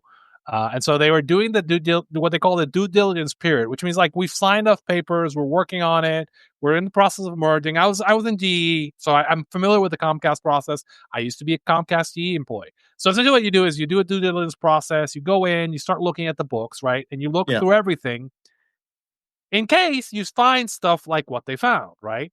So I think that the whole Vince scandal and the whole that I think that was part of that process that fell apart. And I think that's why this relationship has been the way it has been. And they were somewhat of a contender, but not real contender. And then there's a great piece. You were talking about how like the trade media acts like basically like PR reps for the companies. Yes. So when they were doing the buyout, when Vince came back to do the sale, there's a great article. I'm trying to remember if it's Hollywood Reporter or Variety, but literally it's a guy. You can tell this is a piece that is dictated by Nick Khan. So Nick Khan called up his favorite reporter, and he dictated it. And it explains exactly who the different partners are and what the Saudi bid brings to place and what the bid that was eventually the Endeavor bid that was going to keep Triple H literally lays everything out. And you can point to that to say, like, look, it wasn't really an open process because they knew what they were talking about. Yeah. That's interesting. I mean, there was always, what people don't understand is like, Vince just didn't come back and have this hairy-brained idea that, I'm going to sell the company. He was looking for years for a buyer. This was why Shane McMahon, I mean, I knew about this at the time, but it wasn't well known until much, much later that the reason that Shane McMahon had a fallout with WWE and he sold all his shares and left was because he basically went to his dad and said, I want to take over. He goes, I was supposed to take over at a certain age. I'm 10 years past that now. You didn't let me. I'm the But at eldest that boy. period going forward, they were looking for a buyer. Like they wanted the UFC, what UFC got from what the Faridas got from UFC. That was the magic number. And then every couple of years it add on a little, and Vince just never got that number that he wanted. I mean, I think Nick Khan was specifically brought in to negotiate. Yes, that was the company. everything that Nick was brought in to do. And again, I think that was to do with getting them in position for a sale. So this was going back to the mid 2010s. I'm speculating from, again, I was a General Electric executive at one point in my life. And I've been part of these mergers and I've seen how they go. And I suspect that the company was prepped for sale. Nick Khan was part of that prep. Yeah. I think that Stephanie being the CEO was also part of that prep, right? Yeah. Essentially, they were setting up the company to have kind of the structure that would be acceptable with the company. And then when they did the exercise, right? I say this, when they did the exercise, when you do due diligence, right? Like the heavy duty, like the accountants for Comcast and GE are serious people, right? So these serious people came in, saw what they saw, right? Yes. And we got all the stuff that we saw. And I think that fell apart, and then we got into the whole business and everything else. And again, I think the stockholders do have a case in the sense that, like, again, I wish I could remember. It's like, it's something, it's I think it's a Hollywood Reporter piece about like how Vince the Conquering Hero coming back, but you can like read it. And it literally, it reads like Nick, and then I know because this guy has actually like done stories for Nick before, and it reads like Nick Khan literally like, a source, and it's like you read it, it's like the only person who could be this, who could this source with this level of knowledge of all the bits be, huh? Okay, that's funny you put it that. I'll have to go check that out. But as far as this is all very plausible. I think NBC was the favored. I mean, as far as this isn't very reckless. This is pretty good. No, people, but again, people remember there was a whole period, like I think even Dave must have mentioned at one point too. This was like a big thing where people were kind of talking about the possibility. This is a big story in the back end where people suspect this was happening. And I'm laying out that it also made it, this was like NBC was the favorite.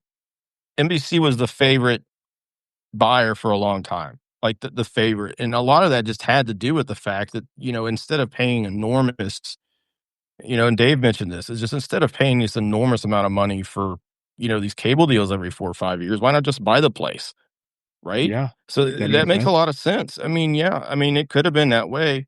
But there's no way Comcast would have operated with Vince as the head. Well, So no, that's it's it. a, Like again, I think it made sense for them at one point to buy it, but it has the problem, and I think again that piece also lays it out, which is the problem is like it's a WCW problem. It's like if you yes. buy this, then effectively you're. And again, this is what Soslos has figured out. It's like, hey, if I got this IP, I'm better off making the movie and selling it because they pay me for make the movie, right? So I made Yeah. this movie, I'm better off selling it. So it is kind of a tricky situation where like owning the company isn't necessarily optimal. But again, like everything to me, God, I forget the timing on this. But and then when the whole thing happened, when it didn't happen, then you see it. Stephanie leaves, the whole thing kind of changes, Yeah. and then we get that. We get Vince back, and then we get the whole process. Like reads to me like they were in the process of doing the sale for like. They were looking for a buyer since the time that Stephanie kind of. There's a great book. I've had a lot of people talk to me about, just writing about Vince and, in the sexual assault history, but there's also just a great book on you could write about these things that are happening in that company that people don't know about. Like, everybody pretty much has figured it out that, there was one of 3 people that dimed Vince out to the Wall Street Journal and Vice, right? That's Yeah. even mentioned in the Mr. McMahon documentary about the sexual assault shareholder investigation or the board investigation, which, still this day, I'd like to know how Vince got all the files and copies of that investigation and was able to leak them to the New York Post for some hit piece that they wrote on Janelle Grant. But that hasn't ever been. Disgusting. Yeah, I've pushed that and tried to figure out if there was anything gone there, but I haven't.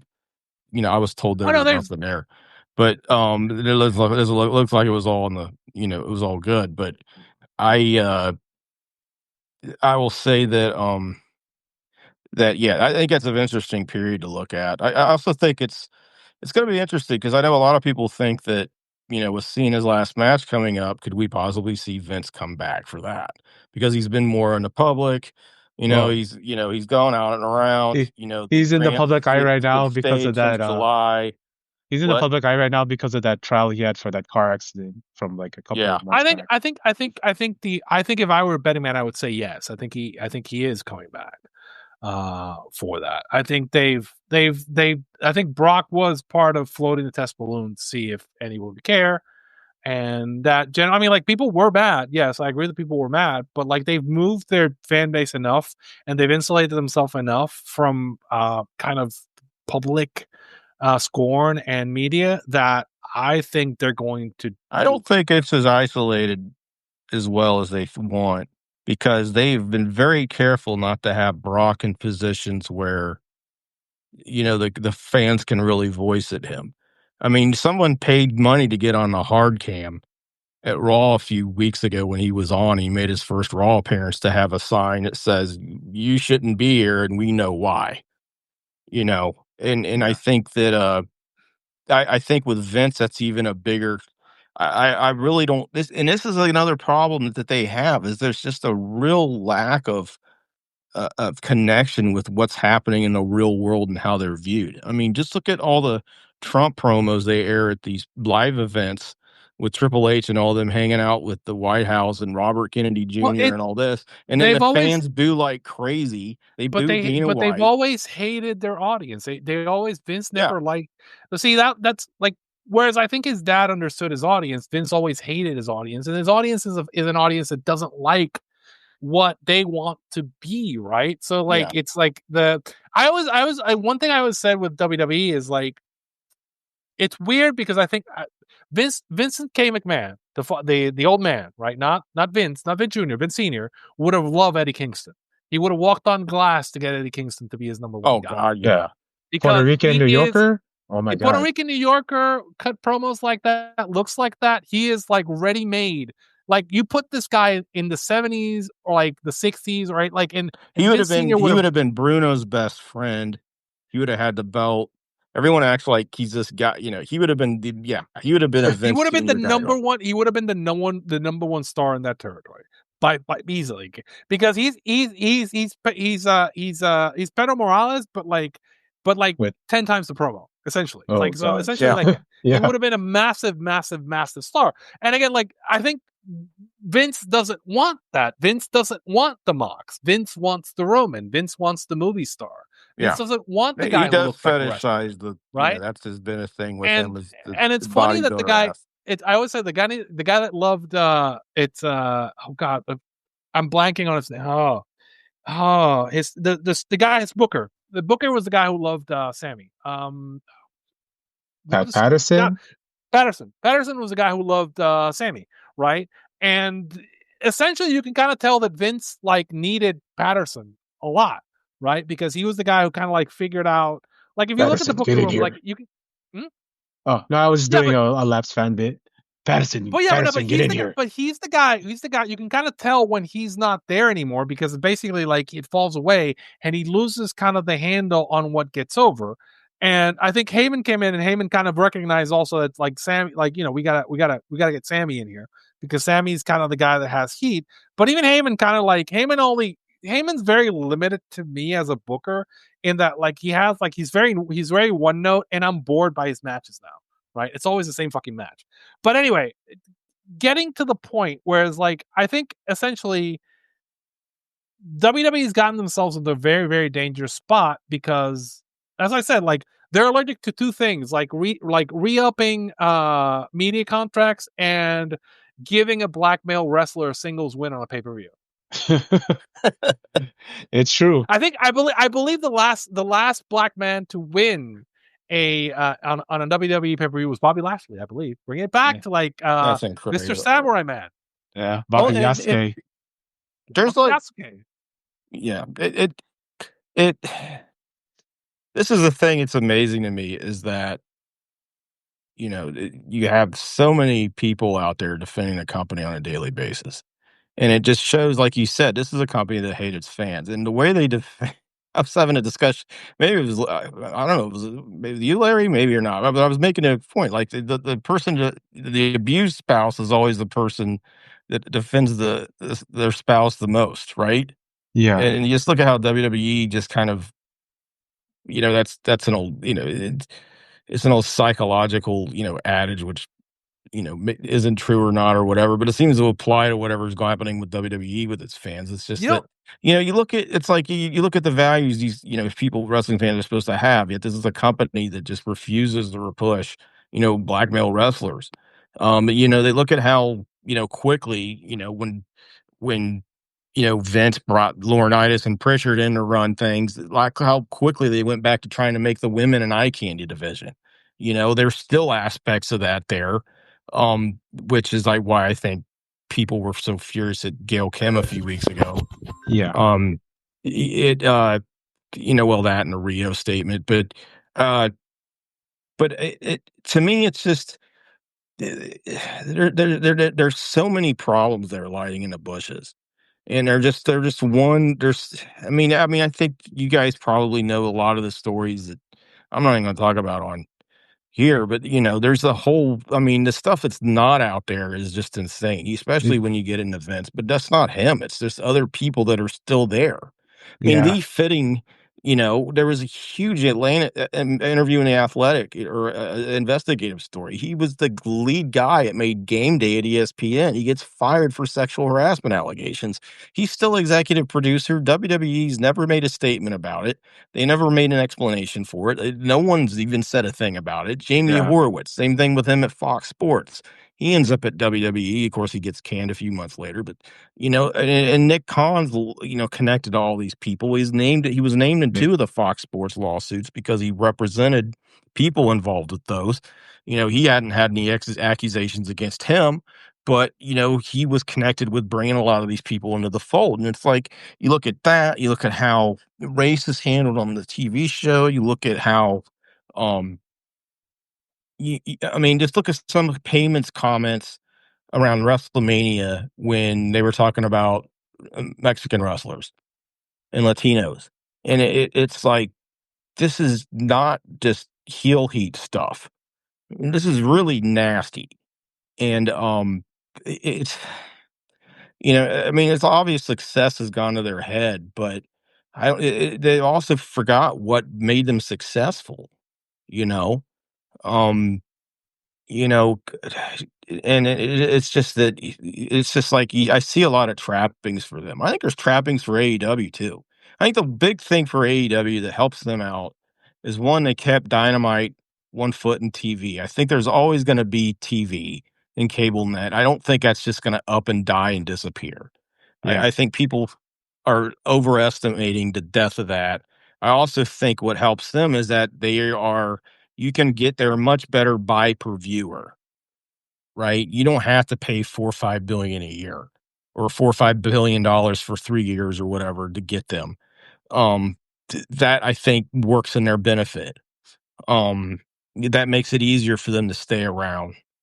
I mean, but at the same time, when you're a corporate, monolith like WWE, you could probably start your own network. I mean, they did with an app, but I mean, they could probably buy a cable channel if they wanted and try to air their stuff. They Who knows? could Maybe buy Tony will USA. do that at the same point. Yeah, I think at this point they're not. Oh man. I think that's more likely that TKO basically sells them off at some point down the line, because again, it's a That's a great move. thing to talk about, and I think we better be wrapping up soon. But Yeah. because I don't want to, I think we're all losing our voices. But it's just like, what's TKO got left to beat out of this? At some point, you're going to be like, okay, they're going to unload at some point. This is a private equity deal. These are private equity guys and agents. They're not in this because they're wrestling fans. If I'm going We're to talking about the big money, bro. reckless speculation. I got one more topic for WWE, but reckless speculation is that essentially they're going to do what Comcast and what WBD did, which essentially they're going to put all the debt on WWE and sell it off to somebody, right? Ooh, it might be yeah. like, and they'll do it when we hit the next downturn, right? I think that's kind of like, and you can kind of see the signs of the downturn coming for WWE a little bit in the numbers, and it's gonna be really interesting how this Mania plays out, with particularly this Mania and the next Mania, with no Xena plus the one they're gonna do in Saudi. It's a really interesting time for them, yeah. as they're kind of locking out their fans. But I said I have one more WWE topic, WWE related topic, which is Tanahashi's last match, right? And let me explain how this is a WWE topic, because the rumor has been for a while that Tanahashi wants Nakamura. Yeah. And Nakamura wants Tanahashi.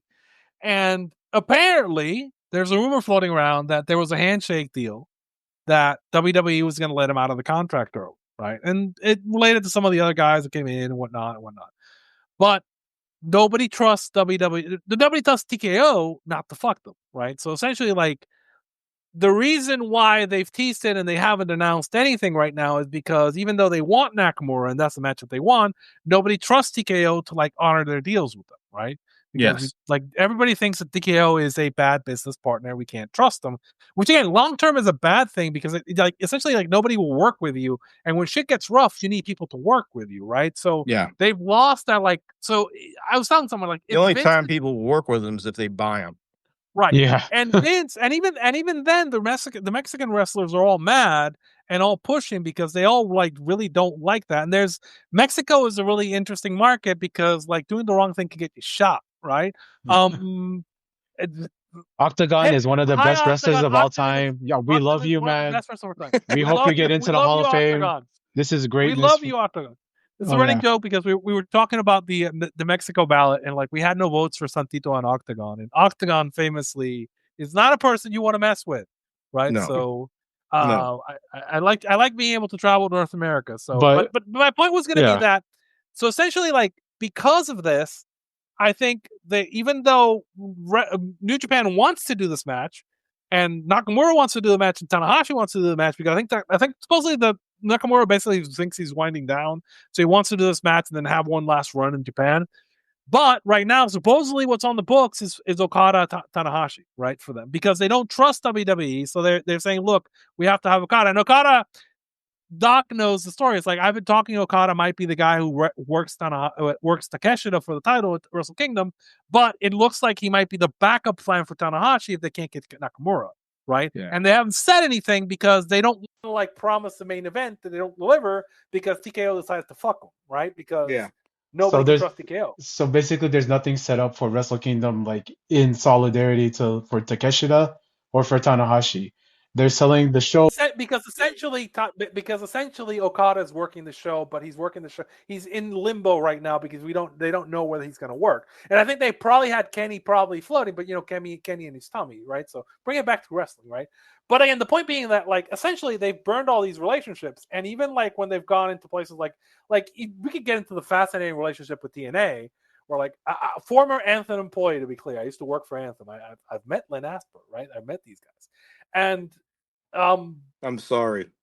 yes, I appreciate the apology, and the point being with the whole TNA thing, it gets back to the wealth extraction thing. It gets back to kind of the way WWE is being run. Effectively, I suspect I suspect Hunter has a fixed talent budget. What I mean by a fixed talent budget is like the company's saying like this is the amount of money you're allowed to have on salary, right? So fixed budget, long-term salary. And that means he can only spend this much because that's overhead, and that's like a company that's in the middle of like the kind of wealth extraction he's in, or maybe possibly being viewed for sale. You can't have more than a certain amount of fixed budget. But having things like AAA and having things like TNA are companies where he can have talent that he's not paying out of his salary budget, right? That he can bring in for shots and pay his expenses, right?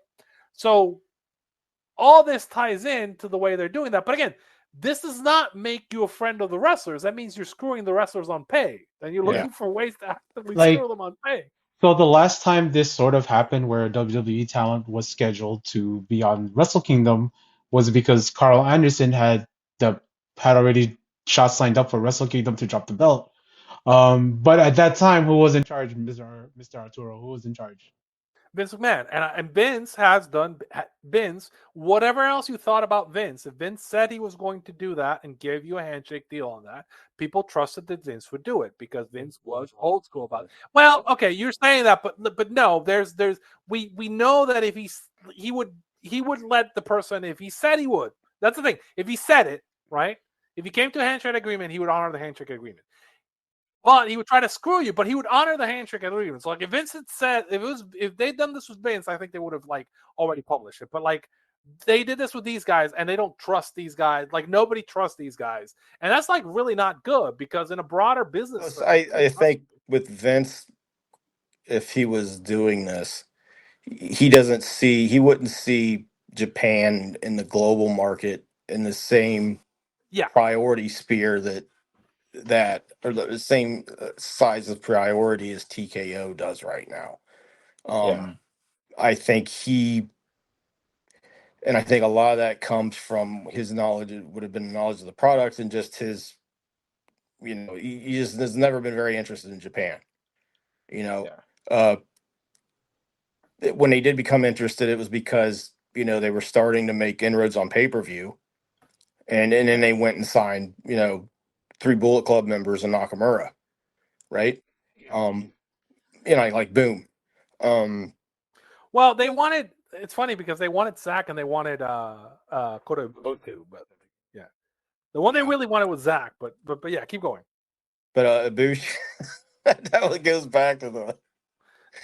Well, I don't know. It was a couple weeks ago. Everybody was talking about Ibushi didn't know who Vince McMahon was backstage at a. Oh, the story. Yeah, the story. Yeah, the story is like I was just wondering. I was just like, why would people assume he did? I mean, it's Ibushi. If he knows where he is at any time, that's a bonus point. I mean, come on. Yeah, that's. I mean, how many times has he got lost at airports or gone to the wrong airport? And I remember when he was. As you're speaking of Zack, Zack Sabre Jr. When they had their feud going on for a while, and I remember someone said they should promote this as socialist versus somebody that doesn't know what socialism is. And I was like, that's pretty. I mean, I don't know. I think man, I hate watching him break his femur. God, man, he was one of the greatest. I tell you what, then nobody looked. I tell you what, man, I really when he finally got the title and he had that baby face run going, I thought he was one of the best baby faces I'd ever seen. In And ring. before COVID, just the way he was able to just link with the fans, his personality, he just and it's a shame that it didn't happen 10, 12 years earlier. Yeah. Um, but anyway, yeah, I think it'll be interesting to see how this goes. The thing is they have not done anything to let go of two guys they seem to have death grips on is Styles and Nakamura. They keep making sure that they're under contract. And I think a lot of that's because they know those are two guys that would absolutely, even, at 80% or 70% of what they may have been in 2014, they would absolutely be huge in AEW, Oh God. or New Japan, Yeah. you know, or CMLL, Um, but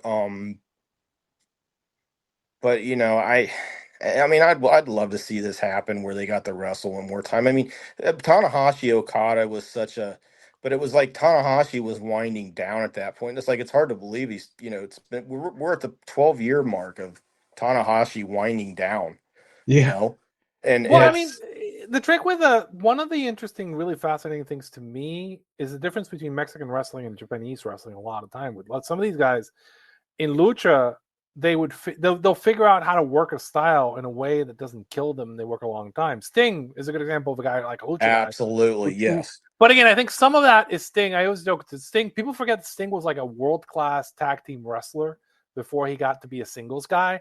And those guys generally are so much better at lengthening their careers, but also the Jericho transformation where you add a couple of good-looking, less bumpy, but the Judas Effect is a less bumpy hold. But Naito and Tanahashi have never changed who they are and how they work. And man, it sucks because they work such a high impact style that there's no way for them to kind of make that last long term. I mean, Will Ospreay ran into that this year too. Hey, Arturo, not a lot of people are built like Masaki Mochizuki, okay? Not a lot of people. But Mochi is figured out. Like Mochi, you space it out, you work it, you throw it in as a bonus hold. You can't spam the Stinos. You can't spam high five flows. I think one lesson too is you got the style and learning how to work. But I think another thing, and there's not as many guys using steroids as there were. There's still quite a bit. But one thing with Sting and Jericho was, Sting, talked about using the gas, but then he got off it. And then that probably added 15, 16 years. People need to remember, Triple H is like a year younger than Chris Jericho, I think. Or they're like the same age almost. And it's like, I mean, Triple H has been virtually immobile for the last 10, 12 years. I think they take the wrong. I think they take the wrong gear, and what I mean by that is I've talked to people who worked in MLB and MLB doctors and whatnot, and there's a wrong type of gear and a right type of gear because essentially what you want is you want the gear that helps you recover and shorten your recovery time and keep your muscle help your training so it doesn't, not the one that bulks you up, you can't move. One thing that was actually really interesting and I'll point out is an interesting body transformation we saw this year was MJF, right? When MJF came back, he got really big. When he came back and he was doing that Triple H, fake Triple H gimmick, he got really big. And it kind of hurt him, I think, when he was working. But if you look at his body in this Mystico feud, he looked very much like somebody who dropped 20, 25 pounds. He was working much leaner. He looked like a lucha guy. And it improved his work, and you could see it in what he was doing because his body looked like an MMA fighter, not like a guy, like a bodybuilder, right? The difference being that you want to. This is the thing they teach. The smart NBA teams will do this for like Dirk and Tim Duncan. They used to do that with they switch training from being bulking up to no. We want you to switch boxing MMA training and bulk down and cut weight because effectively the less weight you have, the longer you're going to last because your body it's less wear on your joints, and then you can use that. And if the gear that you are using, it's precisely why bulking, pharmaceuticals do more damage over time Right. so quickly is because they put on more weight than your body and your ligaments and your tendons and your bones are designed to hold. Yeah, The and stuff don't you want, forget. the stuff you actually want is the stuff that Yeah, helps you recover, right? And that's the gear that shortens your recovery time, which is the stuff the NFL players use essentially, yeah. right? And not to throw that out there, but that's the kind of stuff that they use to shorten recovery times and stay on the field is the kind of stuff that's going to help you more than the stuff that makes you look like a bodybuilder, Yeah, because you want function. because with that size also comes your blood pumping more through your heart, and your heart gets overworked. And this is why we see guys like Rich Piana die like at 35 or 36 and huge as hell. But you know what, guys? Yeah, I want to thank you, BJ, for coming and joining us and giving me your time A because lot of fun. I was yeah, it's great talking to you again, Larry, Arturo. It's great talking to you too. Finally getting to talk with you. yeah, Yeah, I thought this was real fun. I thought we went places. I thought we took some side detours, but it was wings. all in the service We took of. some acid. We took some LSD. No, We I took thought some it was. I mean, Quaaludes. viajamos mucho y fuimos a muchos sitios, pero fue muy interesante. Um, All right. but yeah, man, I want to thank you for joining us for our show for the state of wrestling. From Arturo to you, man. Like this is much respect, and I know you don't get to do these kind of talks all the time, but please check out BJ Bethel's podcast. You can find his podcast over. He posted on his socials. I want to let you post that because I love listening to your show, BJ. It's so good. Oh, thank you. I appreciate it. You can listen to it at bbethel.substack.com. Also, I still got some podcasts with Ruben J on YouTube. You look up Rent Free with BJ Bethel. Just Google it or search YouTube for it. Latest podcast with me, I talked to Alan Tolleson, who's a economics writer. He was an associate editor with Foreign Policy. We talk a little bit about the Gaza ceasefire. We also talk about the tariffs. Alan was a very somebody I've talked to for a long time, and I know you guys have. I know your audience and your guys' your interest, Larry, goes into a lot of the different political. We were going to talk tariffs too, um, but uh, uh, Alan was one of the people that actually got the entire manufacturing offshoring argument correct as far back as the 1990s. I mean, he Great. was arguing with Paul Krugman in the New York Times. He was arguing with a lot of people that were big money, big time, people that were influencers in the sphere before the word influencer was around. And he ended up being the guy who got it on the money. And me and him will see eye to eye on a lot of stuff, but we definitely see eye to eye on offshoring. We have, the tariffs were a little bit different off, but he gives an explanation for why the Trump administration is doing this. I don't think this is something a lot of people have access to. Is just when I try to do these podcasts, I try to get people that are experts and explain what is actually happening with these stories we're hearing. So if you go on there, I got Dr. Von Shannon, who's a scholar on Middle East studies, especially Israel and Palestine. You can listen to him. You can also I got Carlos Holmes, who's an NFL scout. He talks to me. He talks about the NFL draft. Also just we talked about the first month and a half of the NFL. Hal McCoy, who's in the Baseball Hall of Fame, he's on there. I talked to him about the death of Pete Rose. I'm probably going to have him back on once this World Series is on. Hal just had his birthday recently, and also Christine Brennan, who wrote the book on Caitlin Clark on her game, and probably the most read sports writer the last year and a half. Christine Brennan's just brilliant. But if anybody can just go over, get a listen. I enjoy Yeah. talking to these people, and I enjoy a lot of the feedback. And Larry's giving me a lot of good feedback, and I appreciate it. And yeah, guys, thanks for having me on again. And that just we're gonna we'll have a lot more to talk about in this line. I think in the coming month. Brother, like you were saying, you're talking to, geniuses, people that are experts in their field. And like, you're joining us here, probably the smartest wrestling podcast because I love putting ourselves over out there today. Besides, BJ Bethels, because, he actually talks to these smart guys. Maybe I don't know. I do all right, Yeah. but yeah, Yeah. you guys are great. Keep doing what you're doing. I'm a big fan of the show. I was listening to a lot of episodes before I had my first appearance with Larry a couple weeks ago. So you guys are doing great. Arturo, you're fascinating to listen, and you're filled with a lot of knowledge that we don't have that of working in this industry. And thanks for what you're doing too. I appreciate it. Like I like to say, not only the smartest, pero también somos el bilingüe, el único que es bilingüe también. I know that pops Larry. I know that pops Larry. So like, hopefully it pops the audience too when I do the Spanish outro. So actually, I'll do a big one. So, después de mucho tiempo y muchas horas hablando, tristemente la historia ha terminado. Lo voy a dejar con Larry para que Larry nos diga qué nos estamos haciendo. Take it away, Doc. El chismoso, pinche. Okay. I have, I'm just so lucky to have these two smart gentlemen to help carry me above, because like we talk about three trios. We talk about trios in wrestling. We talk about what was that? What was the trio with Angel Blanco and Santos? You mean La Ola Blanca, Ángel Blanco Yeah. Solitario, and Dr. Wagner? Yeah, we talk about them. We talk about Los Brazos. We talk about Los Infernales. But I'm here with a good trio. We got BJ Bethel, we got Arturo, American Numbers, and we got Dr. Lariat here. And I just want to say thank you for everybody for listening to this. This is a lot of information. I get it. So if you don't listen to this on 1.5 speed, 2.0, because you're gonna miss some things, and we share a lot of knowledge here. And once again, thank you for joining us on the State of Wrestling. Hope you guys enjoyed that review of Dynasty. No, not Dynasty. What was it? Whatever. Oh, okay, Wrestle Dream. Well, hope you guys enjoyed the review of Wrestle Dream. But we got here, we had a nice big talk about AI, about about what the Nielsen ratings are and what they will mean in the future. And we always got to tie it up. This is Dr. Lariat, aka Bobby Yasuke, saying, "See you next time." Now you gotta be Larry Yasuke to Bobby's Yasuke.